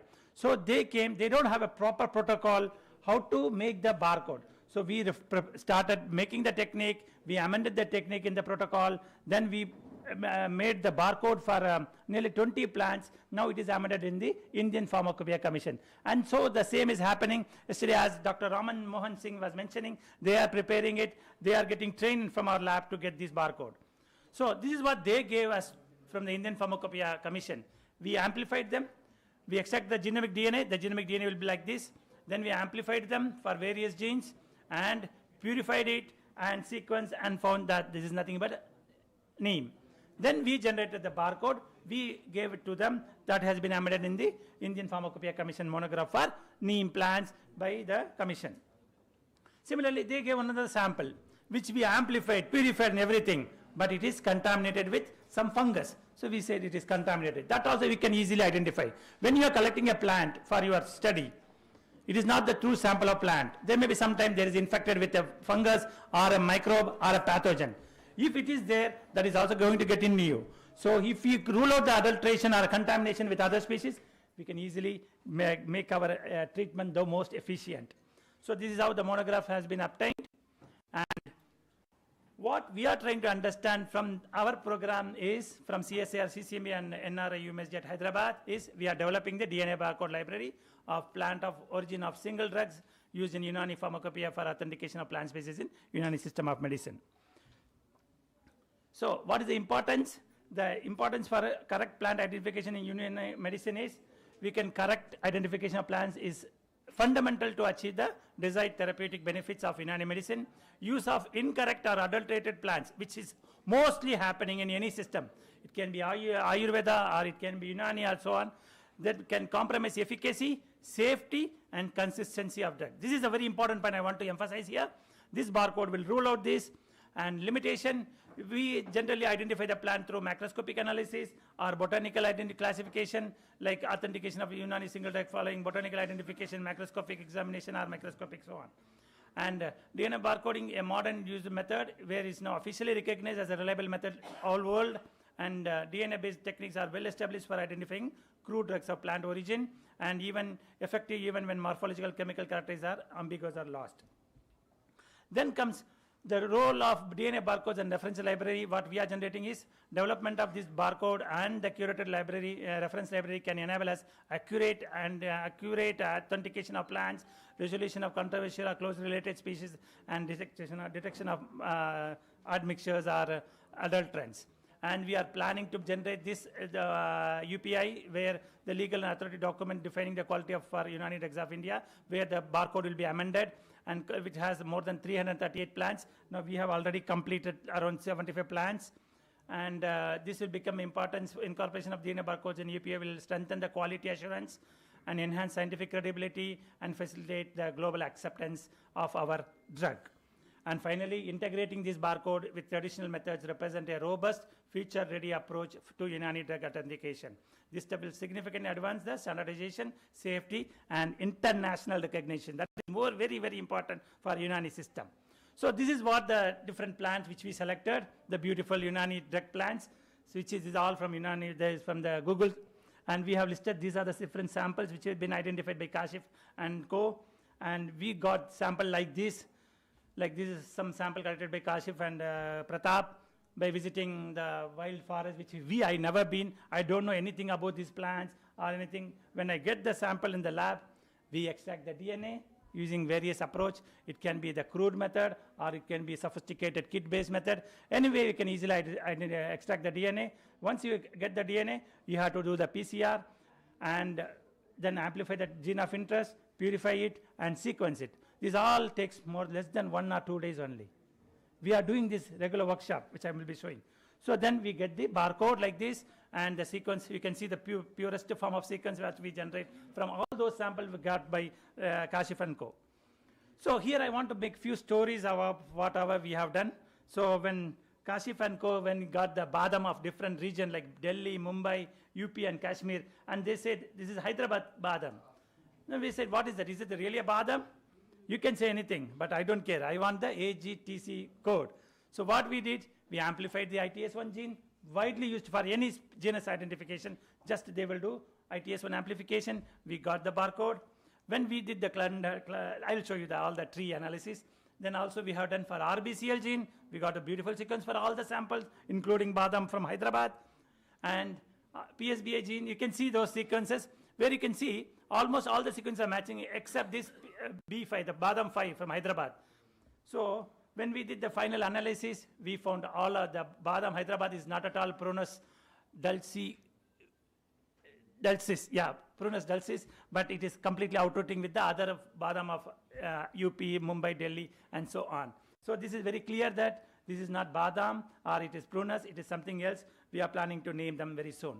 And morning, Kashif was telling in the other hall about the sandal surk, Pterocarpus santalis and Pterocarpus marsupium, which is one is the more potential one for Unani medicine. The other one is not. When we did the barcode, you can see that beautiful 5 base pair insertion in the Pterocarpus marsupium, which is not there in the ITS2 of Pterocarpus santalis. You can ask me, which is better? We have just mapped the sequence. I can tell you this is marsupium and this is santalis. Which is better? You should know. Once there is a library, a reference, a database, then I can tell it is marsupium or santalis, anything. So that is what we are trying to do. You can see that how exactly the sequence has been inserted here, the 5 base pair. Easily we can identify, even 1 base pair, which I am going to show you here. So we got a plant from a big leaf and small leaf of Ocimum graticum. It is nothing but, what is that? Ocimum graticum is Tulsi. So Kashif gave me, this plant is having small leaf, whereas this one has big leaf. When we performed, we found a single polymorphism for one of the species, but not in the other, with reference to the database. So even a single nucleotide from the entire genome DNA can be identified with this barcode. That can easily classify even the geographical location. If you collect say Tulsi or neem leaf from north and one from south, I can tell you how much variation within the neem database, and which is what specific. Similarly, we have made the barcode for Halyan and Sehund. We have generated already and submitted. Like this, we got many sequences, and we are really doing, till date we have submitted many sequences. And Artemisia absinthium was a sample given by NRI UMST to us. When we performed the analysis, we found it is not absinthium. It is something new name which you are planning to give. The naming ceremony will happen soon at CCMB, with the presence of NRMSD faculties. We will be planning to give a new name because it is completely new species. So like similarly, we have got the hemidesmus sequence. We generate the barcode and we compare with other sequences, and we got like this. So till date, we have completed 75 plant samples for both ITS and RBCL, and here we have generated nearly 119 sequence and submitted to the NCBI. For the first time in the Unani system, the sequence of the Unani plants has been submitted to a barcode, and we got a reference number, and it is a big achievement when you consider the importance of our festival. Now, anybody who is going to, like here, Citrus medica, the big lemon, if you want, we have the barcode. If somebody says, we have every details, like you can see here.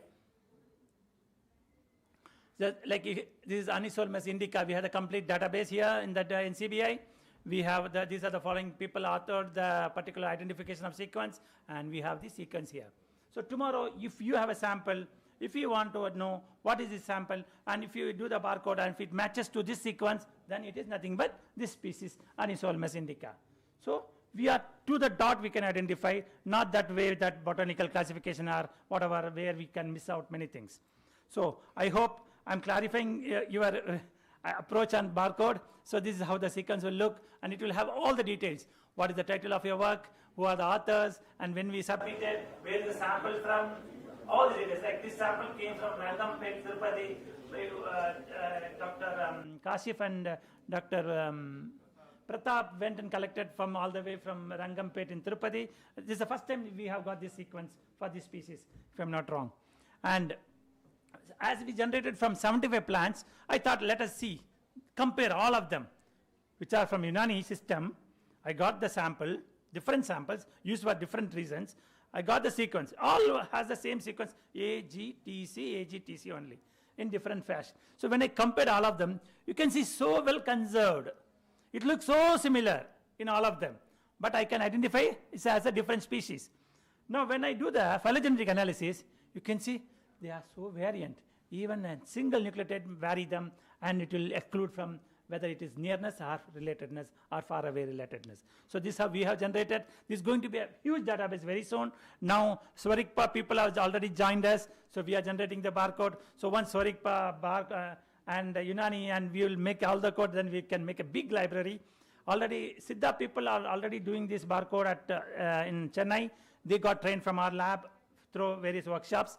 And here I want to show you a last story where Gunchi, Abrus Ricatorius, where we got 5 different colors: pink, red, yellow, blue, white, white and black, red, white. So when we perform the sequence, we got the sequence like this, where you can see, where is it? One nucleotide was changing between, where is it? I cannot see. So it's almost identical. Yeah. Here you can see these two are having CC, which is yellow and pink, CC, and also red black, whereas white and black are having A and A. So when they plotted, we could see that yellow and pink are closely related, and red black is completely outrooting, and white and black are different from the other 3. So this is very interesting. There is something genetic makeup has some relation to their seed color. I think all 5 will have same medical importance, if I'm not wrong. So which we have to study for. Yes, we don't know. There is a lot. See, whatever I'm talking, whatever we are identifying is just for the identification. Who is he? Or who is that plant? What is that? Once we identify, there may be many things where we can do genomics. Then if we do the proteomics, we'll really know the importance of proteins and their function for the various treatment, and then metabolomics play a added flavor to it. So with this, now I want to finally touch upon where we are progressing is we are now going to increase the number.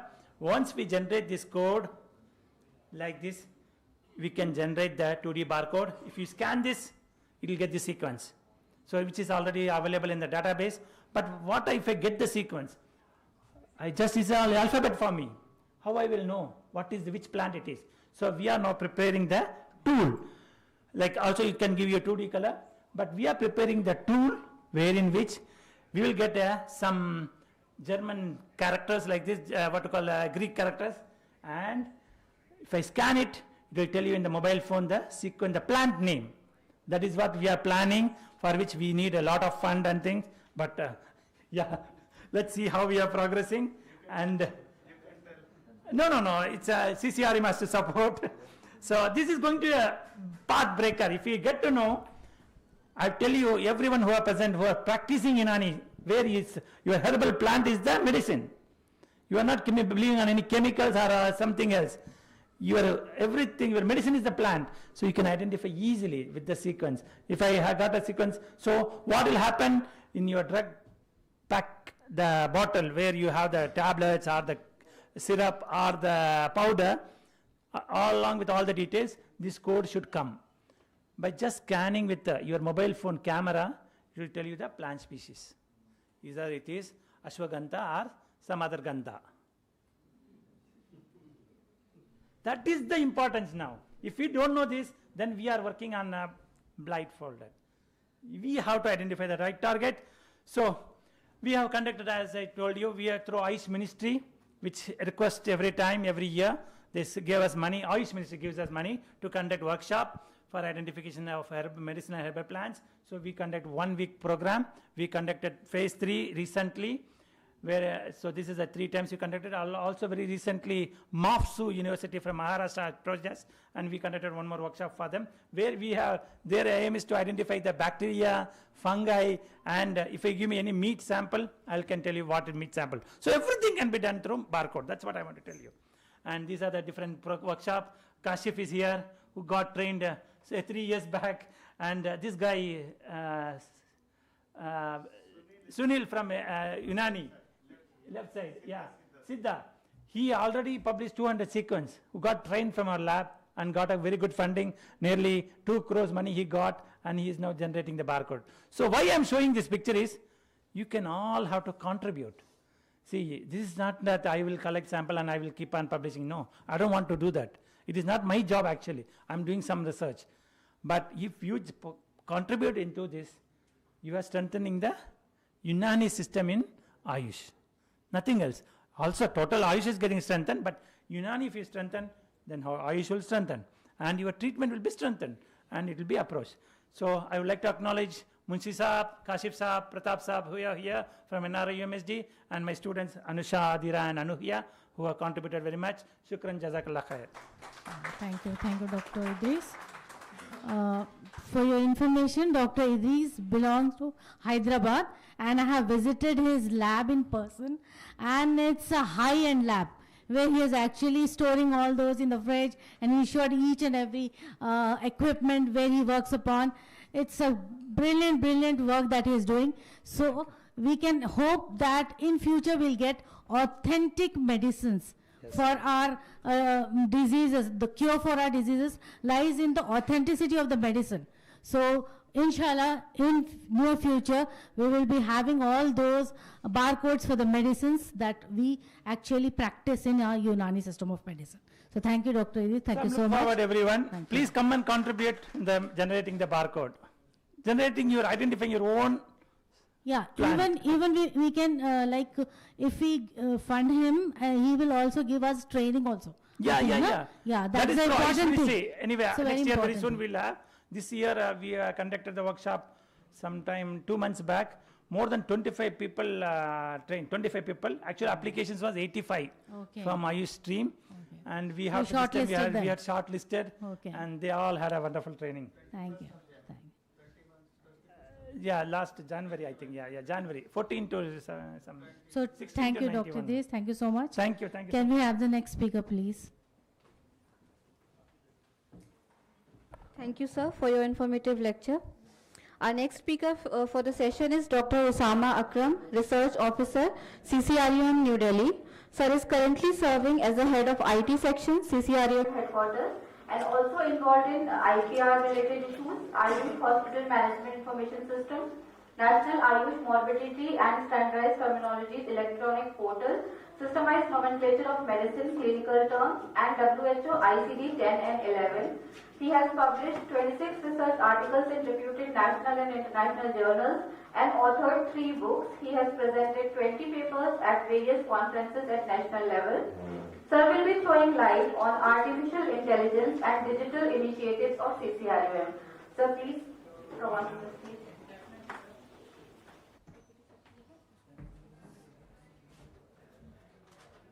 बाहर है ना शायद.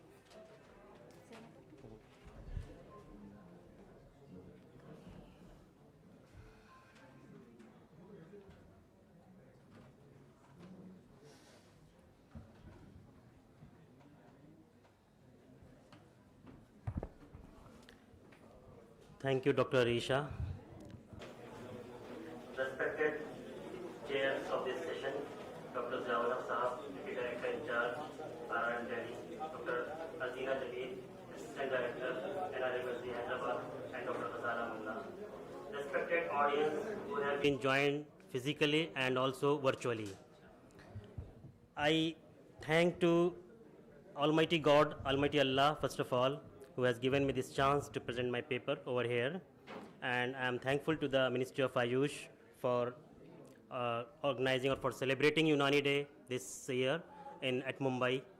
And I am thankful to the all fraternity of AYUSH who have contributed to organizing this seminar, this national seminar. Lunch के बाद का जो session होता है वो बहुत ही ज़्यादा चैलेंजिंग होता है, स्पेशली टॉपिक ही है AI, वो भी बहुत ही ज़्यादा बोरिंग, आई थिंक ड्राई है, और लंच करने के बाद लोगों को नींद बहुत आती है, इसलिए दोनों चीज़ें मेरे लिए बहुत चैलेंजिंग है, लेकिन अल्लाह की ज़ात से उम्मीद है इंशाल्लाह बहुत इंटरेस्टिंग होगा. एंड मैडम का ये था कि लंच इसके बाद हम क्वेश्चन आंसर करेंगे, अदरवाइज इंटरैक्टिव होता तो और ज़्यादा मुफीद हो सकता था. मेरे टॉपिक के 2 कंपोनेंट्स हैं, एक है AI यानी आर्टिफिशियल इंटेलिजेंस, और दूसरा है कि digital initiatives taken up by CCRUM council में क्या क्या डिजिटल हो चुका है और क्या हम प्लानिंग कर रहे हैं.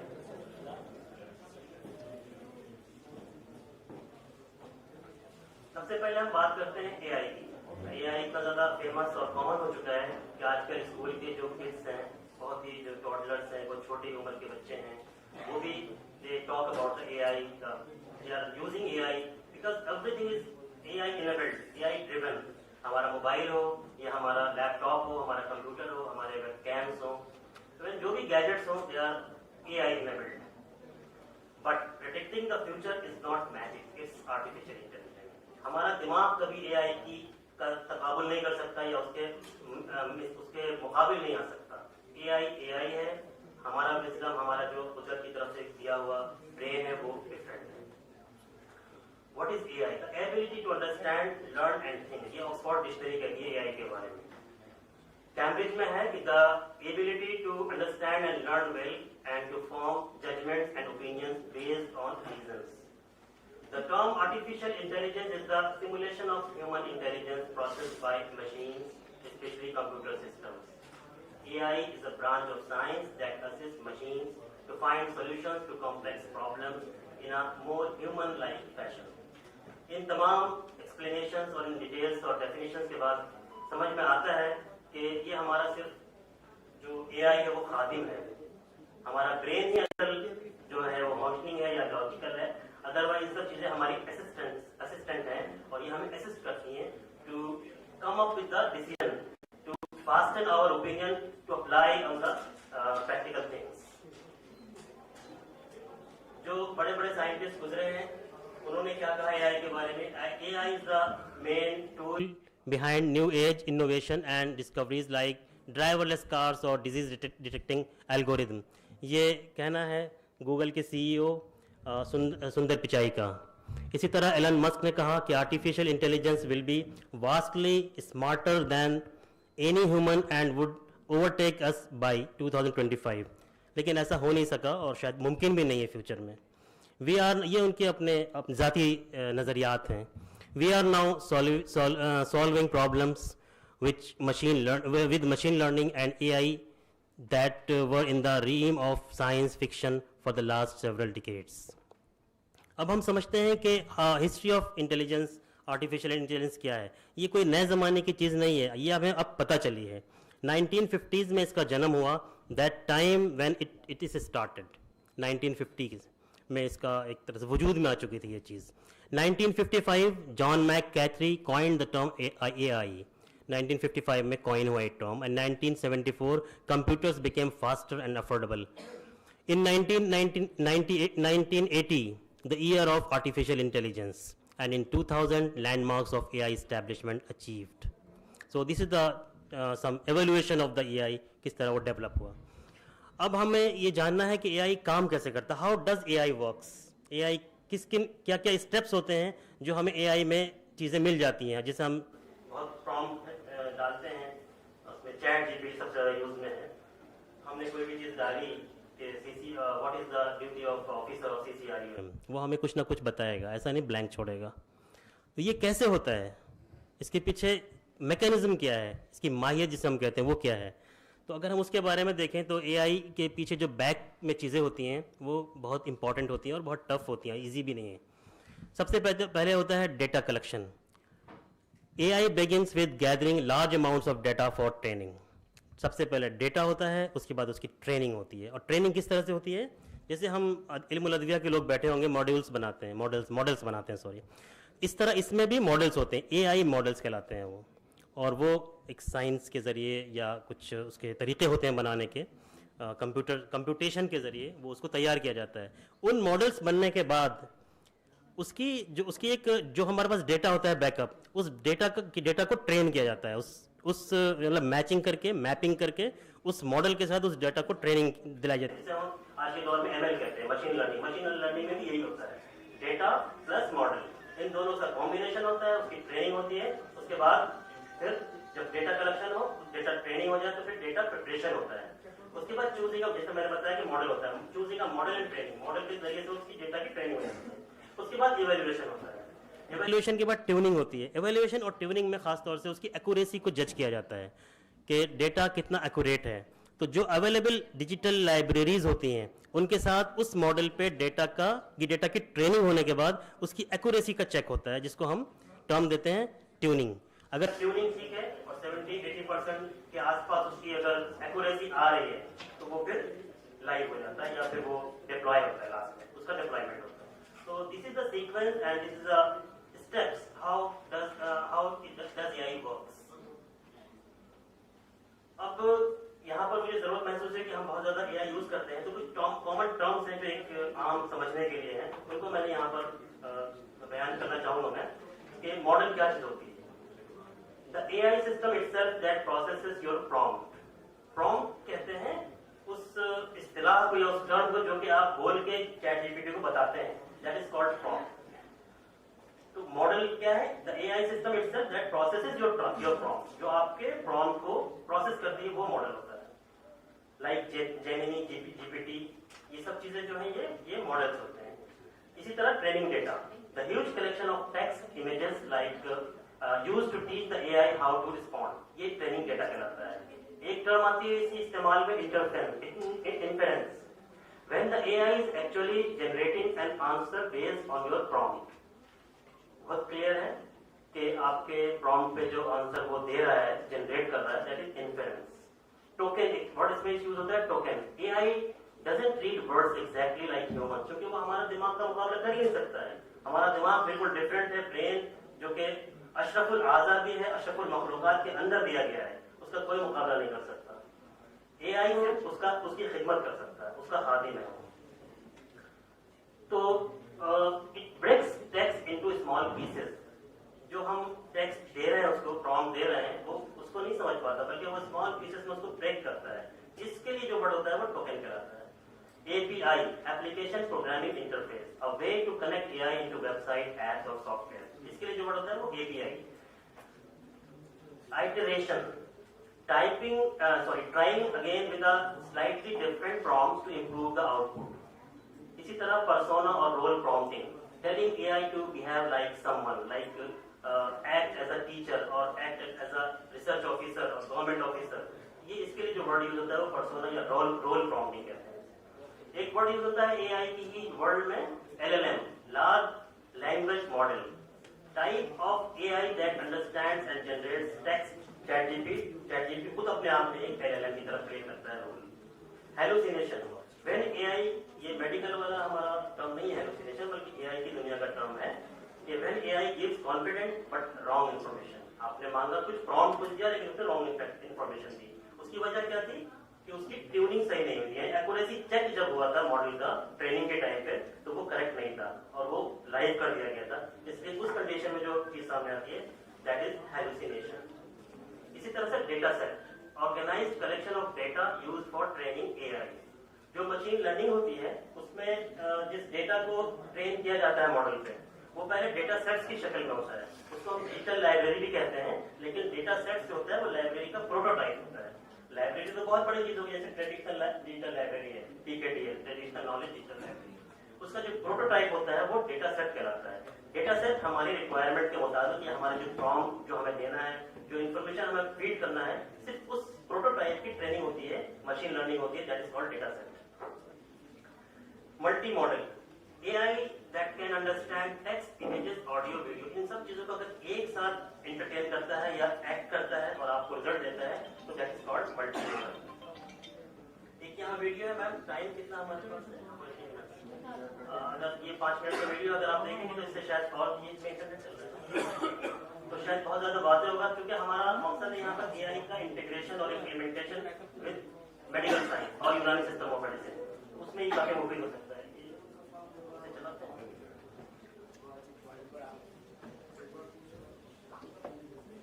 चार 5 मिनट की वीडियो अगर देख सकते बंद करने का टाइम ज्यादा मुझे लगता है इंटरनेट नहीं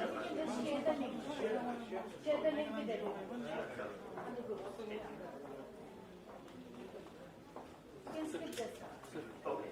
इंटरनेट है ना हमारा. Uses of AI in health care practice. अब हम अपने थोड़ा टॉपिक के करीब आते हैं बेसिक्स के बाद कि uses of AI in health care practice. Diagnostics में is very much important in the diagnostics.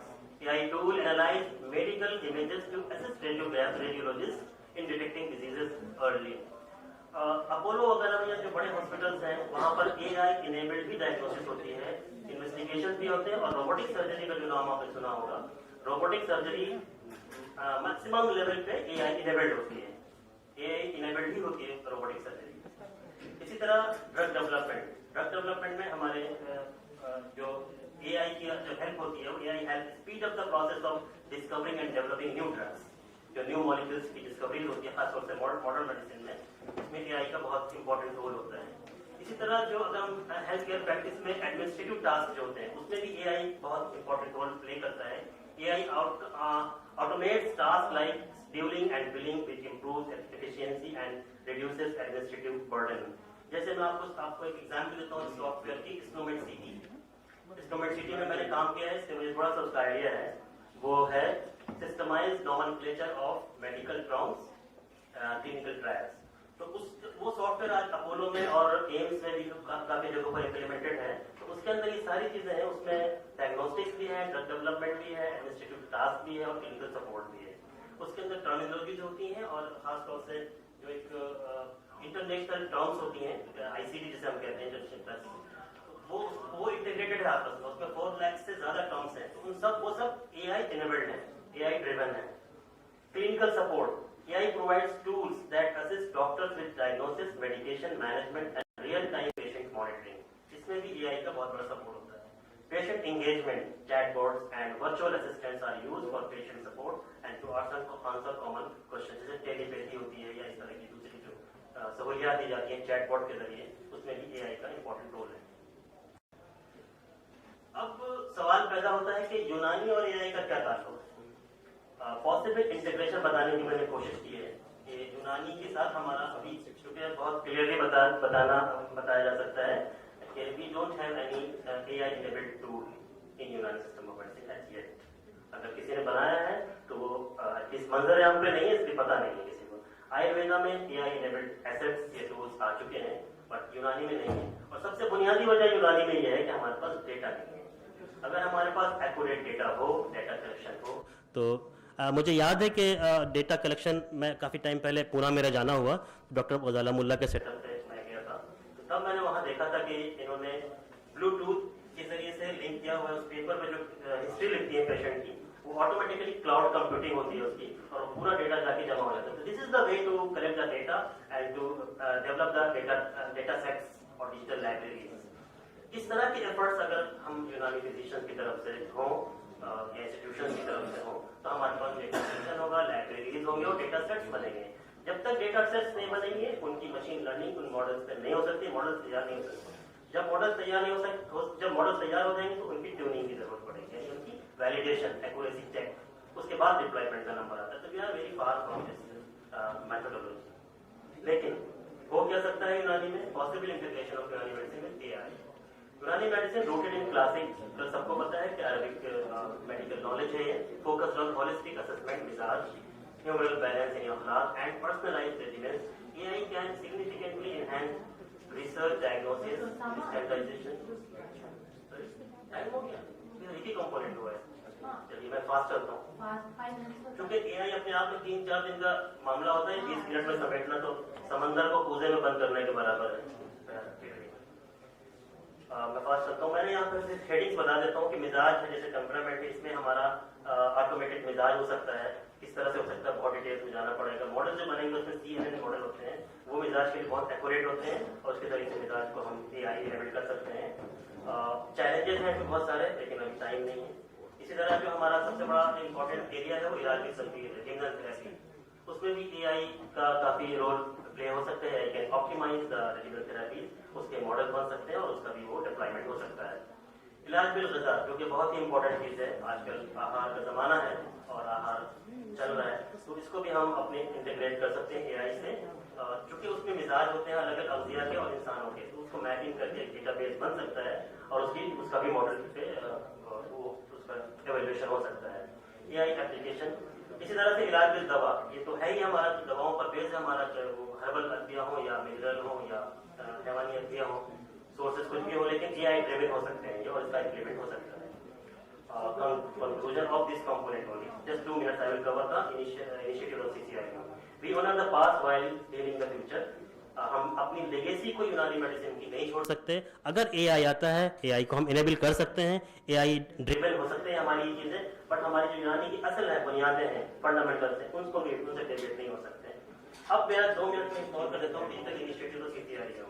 CCRM में डिजिटाइजेशन जो है वो एडमिनिस्ट्रेशन में हुआ, रिसर्च में हुआ और हेल्थ केयर सिस्टम में हुआ। Integration with national digital health and governance platform, जो डिजिटल गवर्नमेंट के जो प्लेटफॉर्म्स होते हैं उनमें भी हमारा हेल्थ का डिजिटाइजेशन हमारा डिजिटाइजेशन हो चुका है।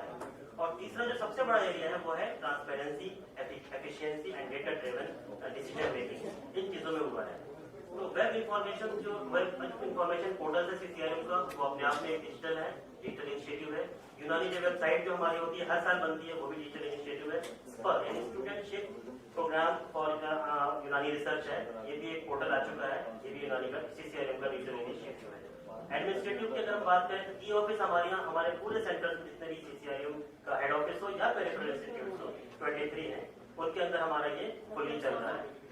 We have just now received a message from the acting DG, because DG is on her trip, so he asked us to wind up this whole session by 4:50. एक minute बता, ये HRMS हमारा चल रहा है। जीवन प्रमाण पत्र जो लाइव सर्टिफिकेट्स होते हैं 100% डिजिटाइज्ड है। स्पैरो है जो कि हमारी ACR होती है, सालाना रिपोर्ट्स, वो सारी पहले फिजिकल थी और वो सब स्पैरो हमारा 100% से शुरू हो जाएगा। इसी तरह से PFMS जो फाइनेंशियल मैनेजमेंट सिस्टम होता है वो 100% चल रहा है। टैली है वो भी चल रहा है। लाइब्रेरी हमारी ग्रंथालय है जिसके अंदर मोर देन 10,000 बुक्स डिजिटाइज हो चुकी है, 1300 manuscripts and rare books digitize हो चुकी हैं। इसी तरह HIMS जो हमारा डिजिटल पोर्टल है, OPD का और हॉस्पिटल का, वो चल रहा है। नमस्ते पोर्टल, इसका पूरा एक लेक्चर हो सकता है, छोड़ दीजिए। ABDM इंटीग्रेशन हमारा 100% हो चुका है। कोई पेशेंट आता है उसको हम ABDM कराते हैं या उसको फैसिलिटेट करते हैं। रिसर्च की अगर बात करें, इंस्ट्रूमेंट सिटी का मैंने जिक्र किया कि 15,000 हमने टर्म्स में डाल दिए। मॉडर्न साइंस की 4 लाख से ज्यादा टर्म्स में मौजूद है। EPMS यानी EOI जो कल लॉन्च हुआ है वो हमारा 100% है और वो शुरू हो जाएगा। 5 CCRM के ऐप नेक्स्ट टाइम जो आपको यहाँ पर नजर आ रहा है स्क्रीन पे, और कर्मयोगी जो IT का प्लेटफॉर्म है गवर्नमेंट का, ITOT का, हमारे सारे ऑफिसर सारे स्टाफ पे ट्रेन हो चुके हैं, सबको सर्टिफिकेट मिल चुके हैं। सोशल मीडिया प्लेटफॉर्म जैसा आप देख रहे हैं, YouTube, Facebook, X and Instagram, ये हमारे लाइव करते हैं। Thank you so much.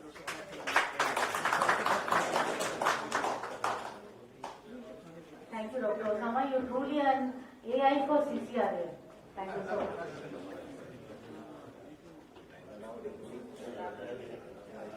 Thank you so much, sir. I would now call upon Dr. Mohammed Manzar Alam, who is serving as the Research Officer Unani at Regional Research Institute of Unani Medicine, Patna. Sir, please come on.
अस्सलाम वालेकुम रहमतुल्लाह, good afternoon all of you.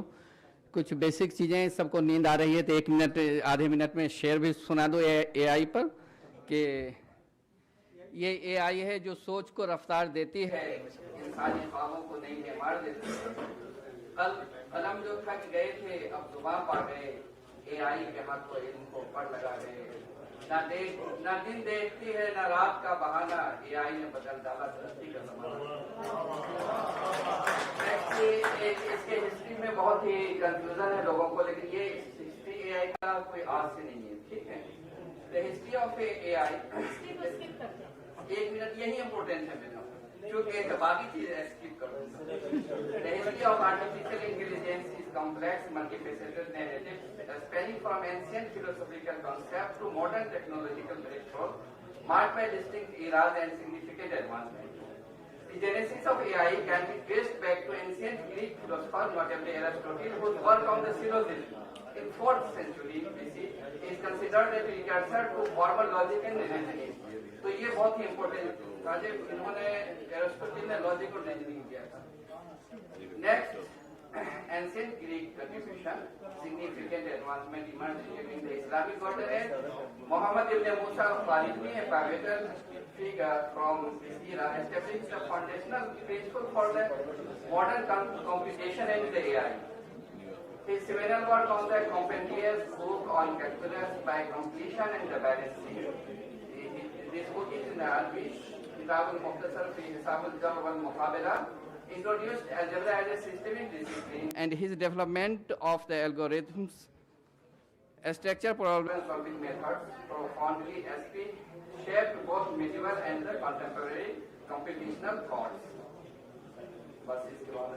The term algorithm itself is derived from his name under his lasting legacy. The formal emergence of the AI as a distinct scientific discipline occurred much later at the Dartmouth Conference in 1956, where John McCarthy first devised the term artificial intelligence. Now, यहाँ से हम ये करते हैं कि AI को हम क्यों यूज करेंगे आज के दौर में। तो अगर यूँ कहा जाए कि कोई मुश्किल काम के लिए, मसलन हमें हाईवे बनाना है, हाईवे बनाने के लिए these are the 2 types of the digging tool. One is the old or ancient digging tool, and few are the modern digging tools. तो अगर हम कुदार और खुरपी लेके हाईवे बनाने की कोशिश करें तो बताए इसे लोग कहेंगे कि ये अक्लमंदी नहीं है। अक्लमंदी ये है कि जो हाईटेक जो टेक्नोलॉजीज है उससे फायदा उठा के हम उसको अपनाएं ताकि हमारा टाइम और रिसोर्स सही हो। उसी तरह हमें जो है जहाँ प्रिकॉशन के साथ जरूरत के तहत एआई का इस्तेमाल करें अपने अपने वर्क में, ताकि हमारे ऊपर वर्कलोड कम हो और एफिशिएंसी बढ़े। इसी निस्बत में गवर्नमेंट ऑफ इंडिया जो है एआई समिट जस्ट कल से शुरू हो रहा है दिल्ली में, तो ये है। नेक्स्ट इसीलिए ये मौसम ने बता दिया है एआई इंजीनियर डीप लर्निंग ये सारी चीजें, और AI engineer 5 types of components हैं जिसको ओसामा साहब ने पहले ही बता दिया था, एंड ये सारी चीजें। अब यहाँ से थोड़ी सी हमें देखना है ये AI in literature review, AI का हम यूज क्यों करना चाहते हैं, अब इसका फायदे क्या हैं। हेलो, तो एआई का हमें रिसर्च एंड लिटरेचर रिव्यू में इसका यूज है। इसके कुछ बेसिक टूल्स हैं जिसको हम लिटरेचर रिव्यू के लिए इस्तेमाल कर सकते हैं, जैसे Elicit and Consensus. It is very good AI tools to use the synthesis the multiple papers. Scholarship is the AI tools used for the paper by paper summarization. ChatGPT for common method and the findings, and the expert science-based clarifying complex sections. बहुत कम वक्त है। ये देखिए कुछ tools हैं जो कि आज के दौर में सारे रिसर्चर को यूज करना चाहिए। आप चाहें तो इसको पिक ले लें या बाद में ले लीजिएगा, बहुत ज़रूरी है। ये कुछ इम्पोर्टेंट है जो स्पेसिफिक काम के लिए हम इस एआई का कौन सा टूल्स यूज करें। मसलन अगर हमें रिसर्च पेपर राइटिंग करनी है तो answer this is the very good AI tools. उसी तरह ग्रामर एंड टाइपोस चेकिंग करनी है तो पेपर पल का यूज करें, और convert paper two poster Sai space का, और एक बहुत ही अच्छा और मुझे भी बहुत पसंद है और हेड ऑफ द इंस्टीट्यूशन और ऑर्गेनाइजेशन से मैं दरख्वास्त करूंगा कि ये टूल साइंटिस्ट को प्रोवाइड करें, खासकर ये जो है gates BI, it is very good tool for the conduct the literature review. तो इसे कोई महंगा भी बहुत ज़्यादा नहीं है, इंस्टीट्यूशन के लिए कोई मुश्किल काम नहीं है।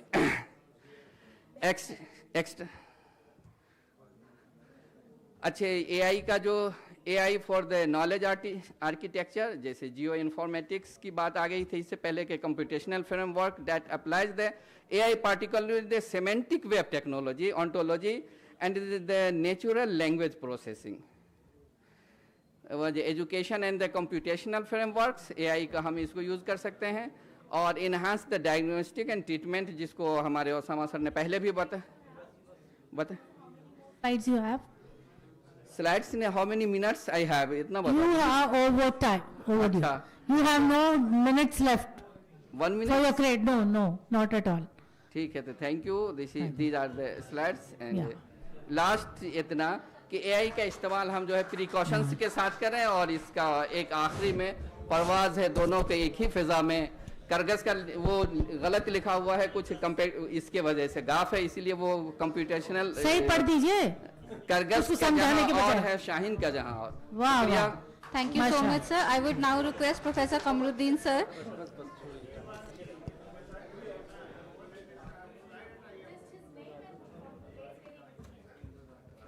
Professor Kamruddin, sir, he is research officer and technical head, NRI MSD, Hyderabad.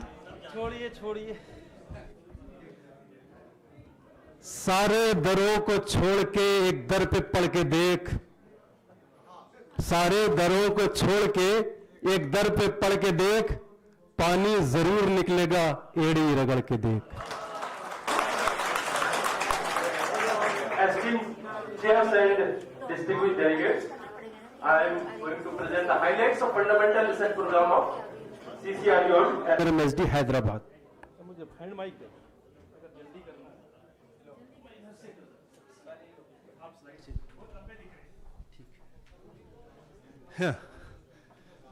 Next slide. Next, for this is a fundamental framework. Next. So there is what is the translational value of fundamental research? The integration of the modern research tools with the principles of Unani medicine. It converts the traditional knowledge into the scientific evidence, which strengthens the clinical research, evidence-based Unani practice, and it helps in policy making and national and global acceptance of Unani medicine. Next. So this is our biochemistry and cell and molecular biology laboratory. Next. This is a cell culture lab. Next. So studies conducted under the fundamental research program. Next. So this is a genetic variants of interferon gamma gene polymorphism and its mRNA expression and inflammatory parameters in vitiligo pathogenesis. So the mechanism of action, there was the inhibition of the interferon gamma, and it may serve, our Unani formulations UNIM 004 and 5 may serve as potential targeted immunomodulatory therapy. Next. So second is the genetic studies of lipid metabolism gene in relation to clinical phenotyping as per Unani phenotype APOE gene. So what is the humoral interpretation? The APO epsilon 4 and 2 alleles may be associated with the humoral imbalance, which leads to the susceptibility to the diseases, and in contrast APOE epsilon 3 allele may be associated with humoral balance, which provides a protective effect against the diseases. Next. So a molecular approach towards understanding of Unani philosophy, temperament, susceptibility gene expression, interferon gamma, and what are the genetic and molecular findings? The interferon gamma mRNA expression was higher, and serum interferon gamma levels were also higher in disease conditions as compared to the healthy controls. Next. So genetic studies on theory of humors with a special reference to healthy volunteers. Next. So this is genetic stone theory of humors with a special reference to Sodavi diseases. So there was a loss of GSTM1 which leads to the impaired detoxification and reduced elimination of oxidative metabolites and the accumulation of reactive oxygen species and toxic metabolites. So there was increased oxidative stress, persistent inflammation and increased susceptibility to immune-mediated diseases such as psoriasis due to loss of this GSTM1. Next. Genetic studies on theory of humors with special reference to Safrawi disease. Next. Genetic studies on theory of humors with special reference to vitiligo. The vitiligo patients were enrolled 100 and healthy controls were 100. All were having the Balgami temperament. So the molecular findings corroborate Unani concept suggesting a predisposition to the vitiligo in individuals with phlegmatic clinical phenotype and supporting the temperament-based personalized risk assessment. Next. Genetic studies on theory of humors with special reference to diabetes mellitus. There were 100 diabetes mellitus patients and 100 healthy controls. The findings indicate an association between sanguineous phenotype, specific genotyping patterns, and oxidative stress markers in diabetes mellitus, supporting their role as susceptibility indicators for early detection and risk stratification of diabetes mellitus. Next. This is a 9th study, genetic studies on theory of humors with special reference to essential hypertension. So the study highlights a potential genotype-phenotype association and provides a novel perspective on integrating traditional humoral theory with modern genetics. Next. Effect of Unani formulations used for treatment of vitiligo and melanocyte and in vitro and in vivo studies. So methodology. The conclusion was the Unim 004 and Unim 005. These are the Unani formulations. They stimulate the melanocyte activity in a dose-dependent manner. There is a 10 to 100 microgram. It may potential for vitiligo therapy. Next. Evaluate and study the effect of Unani formulation various biomarkers in patients with vitiligo. Next. A study on enzymatic aspects of pigment metabolism in relation to vitiligo. So efficacy of Unani formulation. Unani formulations used 1 and 3, Unim 4 and 5, and results after 3 months. The tyrosinase activity was increased, which promotes the melanin synthesis, and the tryptophan pyrrolase activity was reduced. It reduces the tryptophan degradation. Next. A study of humors in relation to vitiligo undergoing Avicenna's MM therapy. Study was conducted on 307 patients. Next. Study of humors in relation to vitiligo during MM therapy. This was another study conducted on 49 patients. Next. So pharmacogenomics of Unani formulations in vitiligo. So genetic and molecular insights were in vitiligo, into vitiligo. There was increased NLRP1. A gene expression in vitiligo patients suggests a genetic basis of susceptibility to vitiligo. And NLRP1 is a promising genetic biomarker for pathogenesis and prognosis of vitiligo. Evaluation of anti-inflammatory activity of Unani formulations. Yes, bus, kar raha hu, within. Okay. Next. So effect of MM therapy on physiological and biochemical investigations in different diseases, vitiligo, psoriasis, and sinusitis. The conclusion: MM therapy is a safe Unani detoxification modality which evacuates morbid humors effectively and maintains physiological and biochemical homeostasis across different disease conditions without causing systemic disturbance. Next, prevalence of disease in relation to temperament. So primary objective was to assess the dominant temperament. Next, scientific relevance to the theory of humors in essential hypertension. So essential hypertension was predominantly observed in Damvi temperament, and it validates the Unani concept of imtalai dam. Next, scientific relevance to the theory of humors in non-insulin dependent diabetes mellitus. It was predominantly observed in Damvi temperament. Next, the study of humors in relation to sinusitis. Sinusitis was predominantly observed in Balgami temperament. Formulations were used Unim 51 and 52. Next, the study on theory of humors in relation to healthy volunteers. The parameters aligned with the philosophy. Damvi, blood viscosity, blood glucose. Next. So these are the ongoing fundamental research projects. Next, 14 projects are ongoing at our National Research Institute of Unani Medicine for Skin Disorders, Hyderabad, under the Central Council for Research in Unani Medicine. These are the research papers published. Next. So next. 25 research papers have been published based on the studies conducted under the fundamental research program, and 2 technical reports have been published by the Council. This research on fundamentals of Unani medicine. It is a summary of studies conducted by CCRUM and based on the 20 studies. And it is a report based on 3 studies conducted under the fundamental research program. Next. So conclusion. Temperament is specific distribution of drug metabolizing gene polymorphism indicates that individuals of different mizaj may possess distinct metabolic and detoxification capacities, providing a molecular basis for Unani concept of mizaj-based individualized therapy. Temperament-specific genetic susceptibilities may be helpful in the early identification of individuals potentially at risk for oxidative stress disorders, chronic inflammatory conditions, or altered drug responses, thereby facilitating timely preventive strategies. Integrating genetic markers with mizaj assessment represent a novel translational approach that may improve patient outcomes and strengthen the scientific positioning of Unani medicine in modern healthcare. Fundamental research is the backbone of evidence-based Unani practice. These studies enhance the scientific credibility of Unani, humoral and temperament theory and provide a foundation for the global recognition of Unani system of medicine. Thank you. Thank you so much. आपने सागर को garden में डाल दिया. बहुत अच्छा. In time आपने finish किया. Thank you so much. Thank you so much, sir. Due to time constraints, we are skipping the discussion session, and those who have questions can contact the speakers directly. Moving on to felicitations, I request Dr. Azina Jameen ma'am to please felicitate Dr. Hudala Munna ma'am with a memento.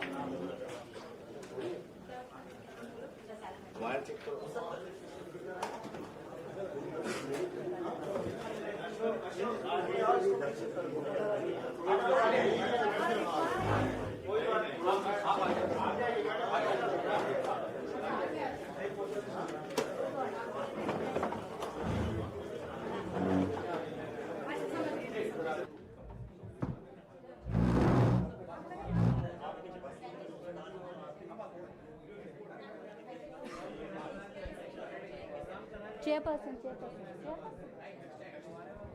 Now I request Dr. Ziaul Haq Siddiqui sir to kindly felicitate Professor Azina Jabin ma'am.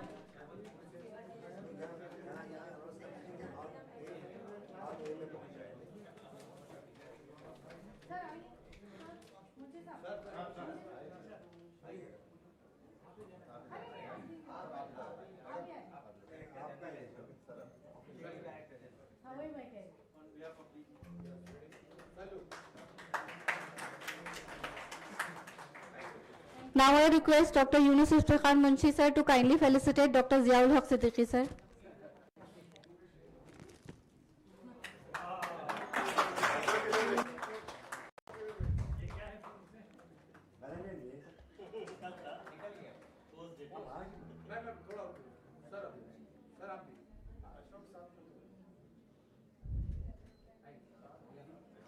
I now request the chairpersons to kindly felicitate our speakers for the session.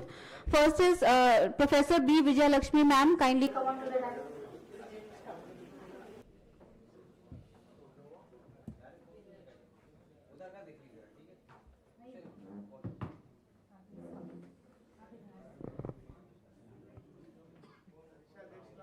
Dr. Muhammad Idris sir, kindly come on to the stage.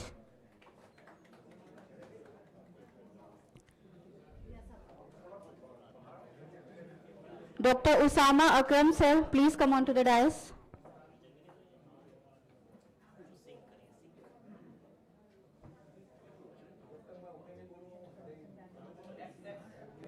Dr. Muhammad Manzar Alam sir, can you please come on to the dais?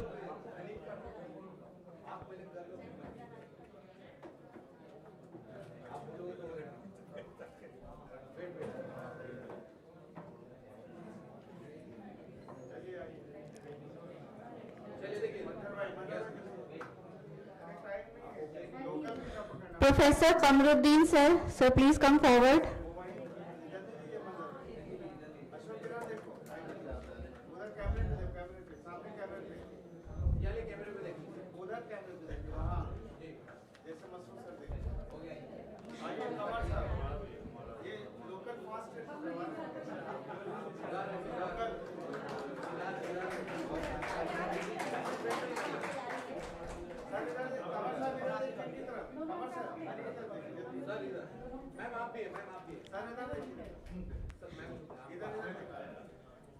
Can we now have a group photograph of the chairpersons, speakers and rapporteurs, please?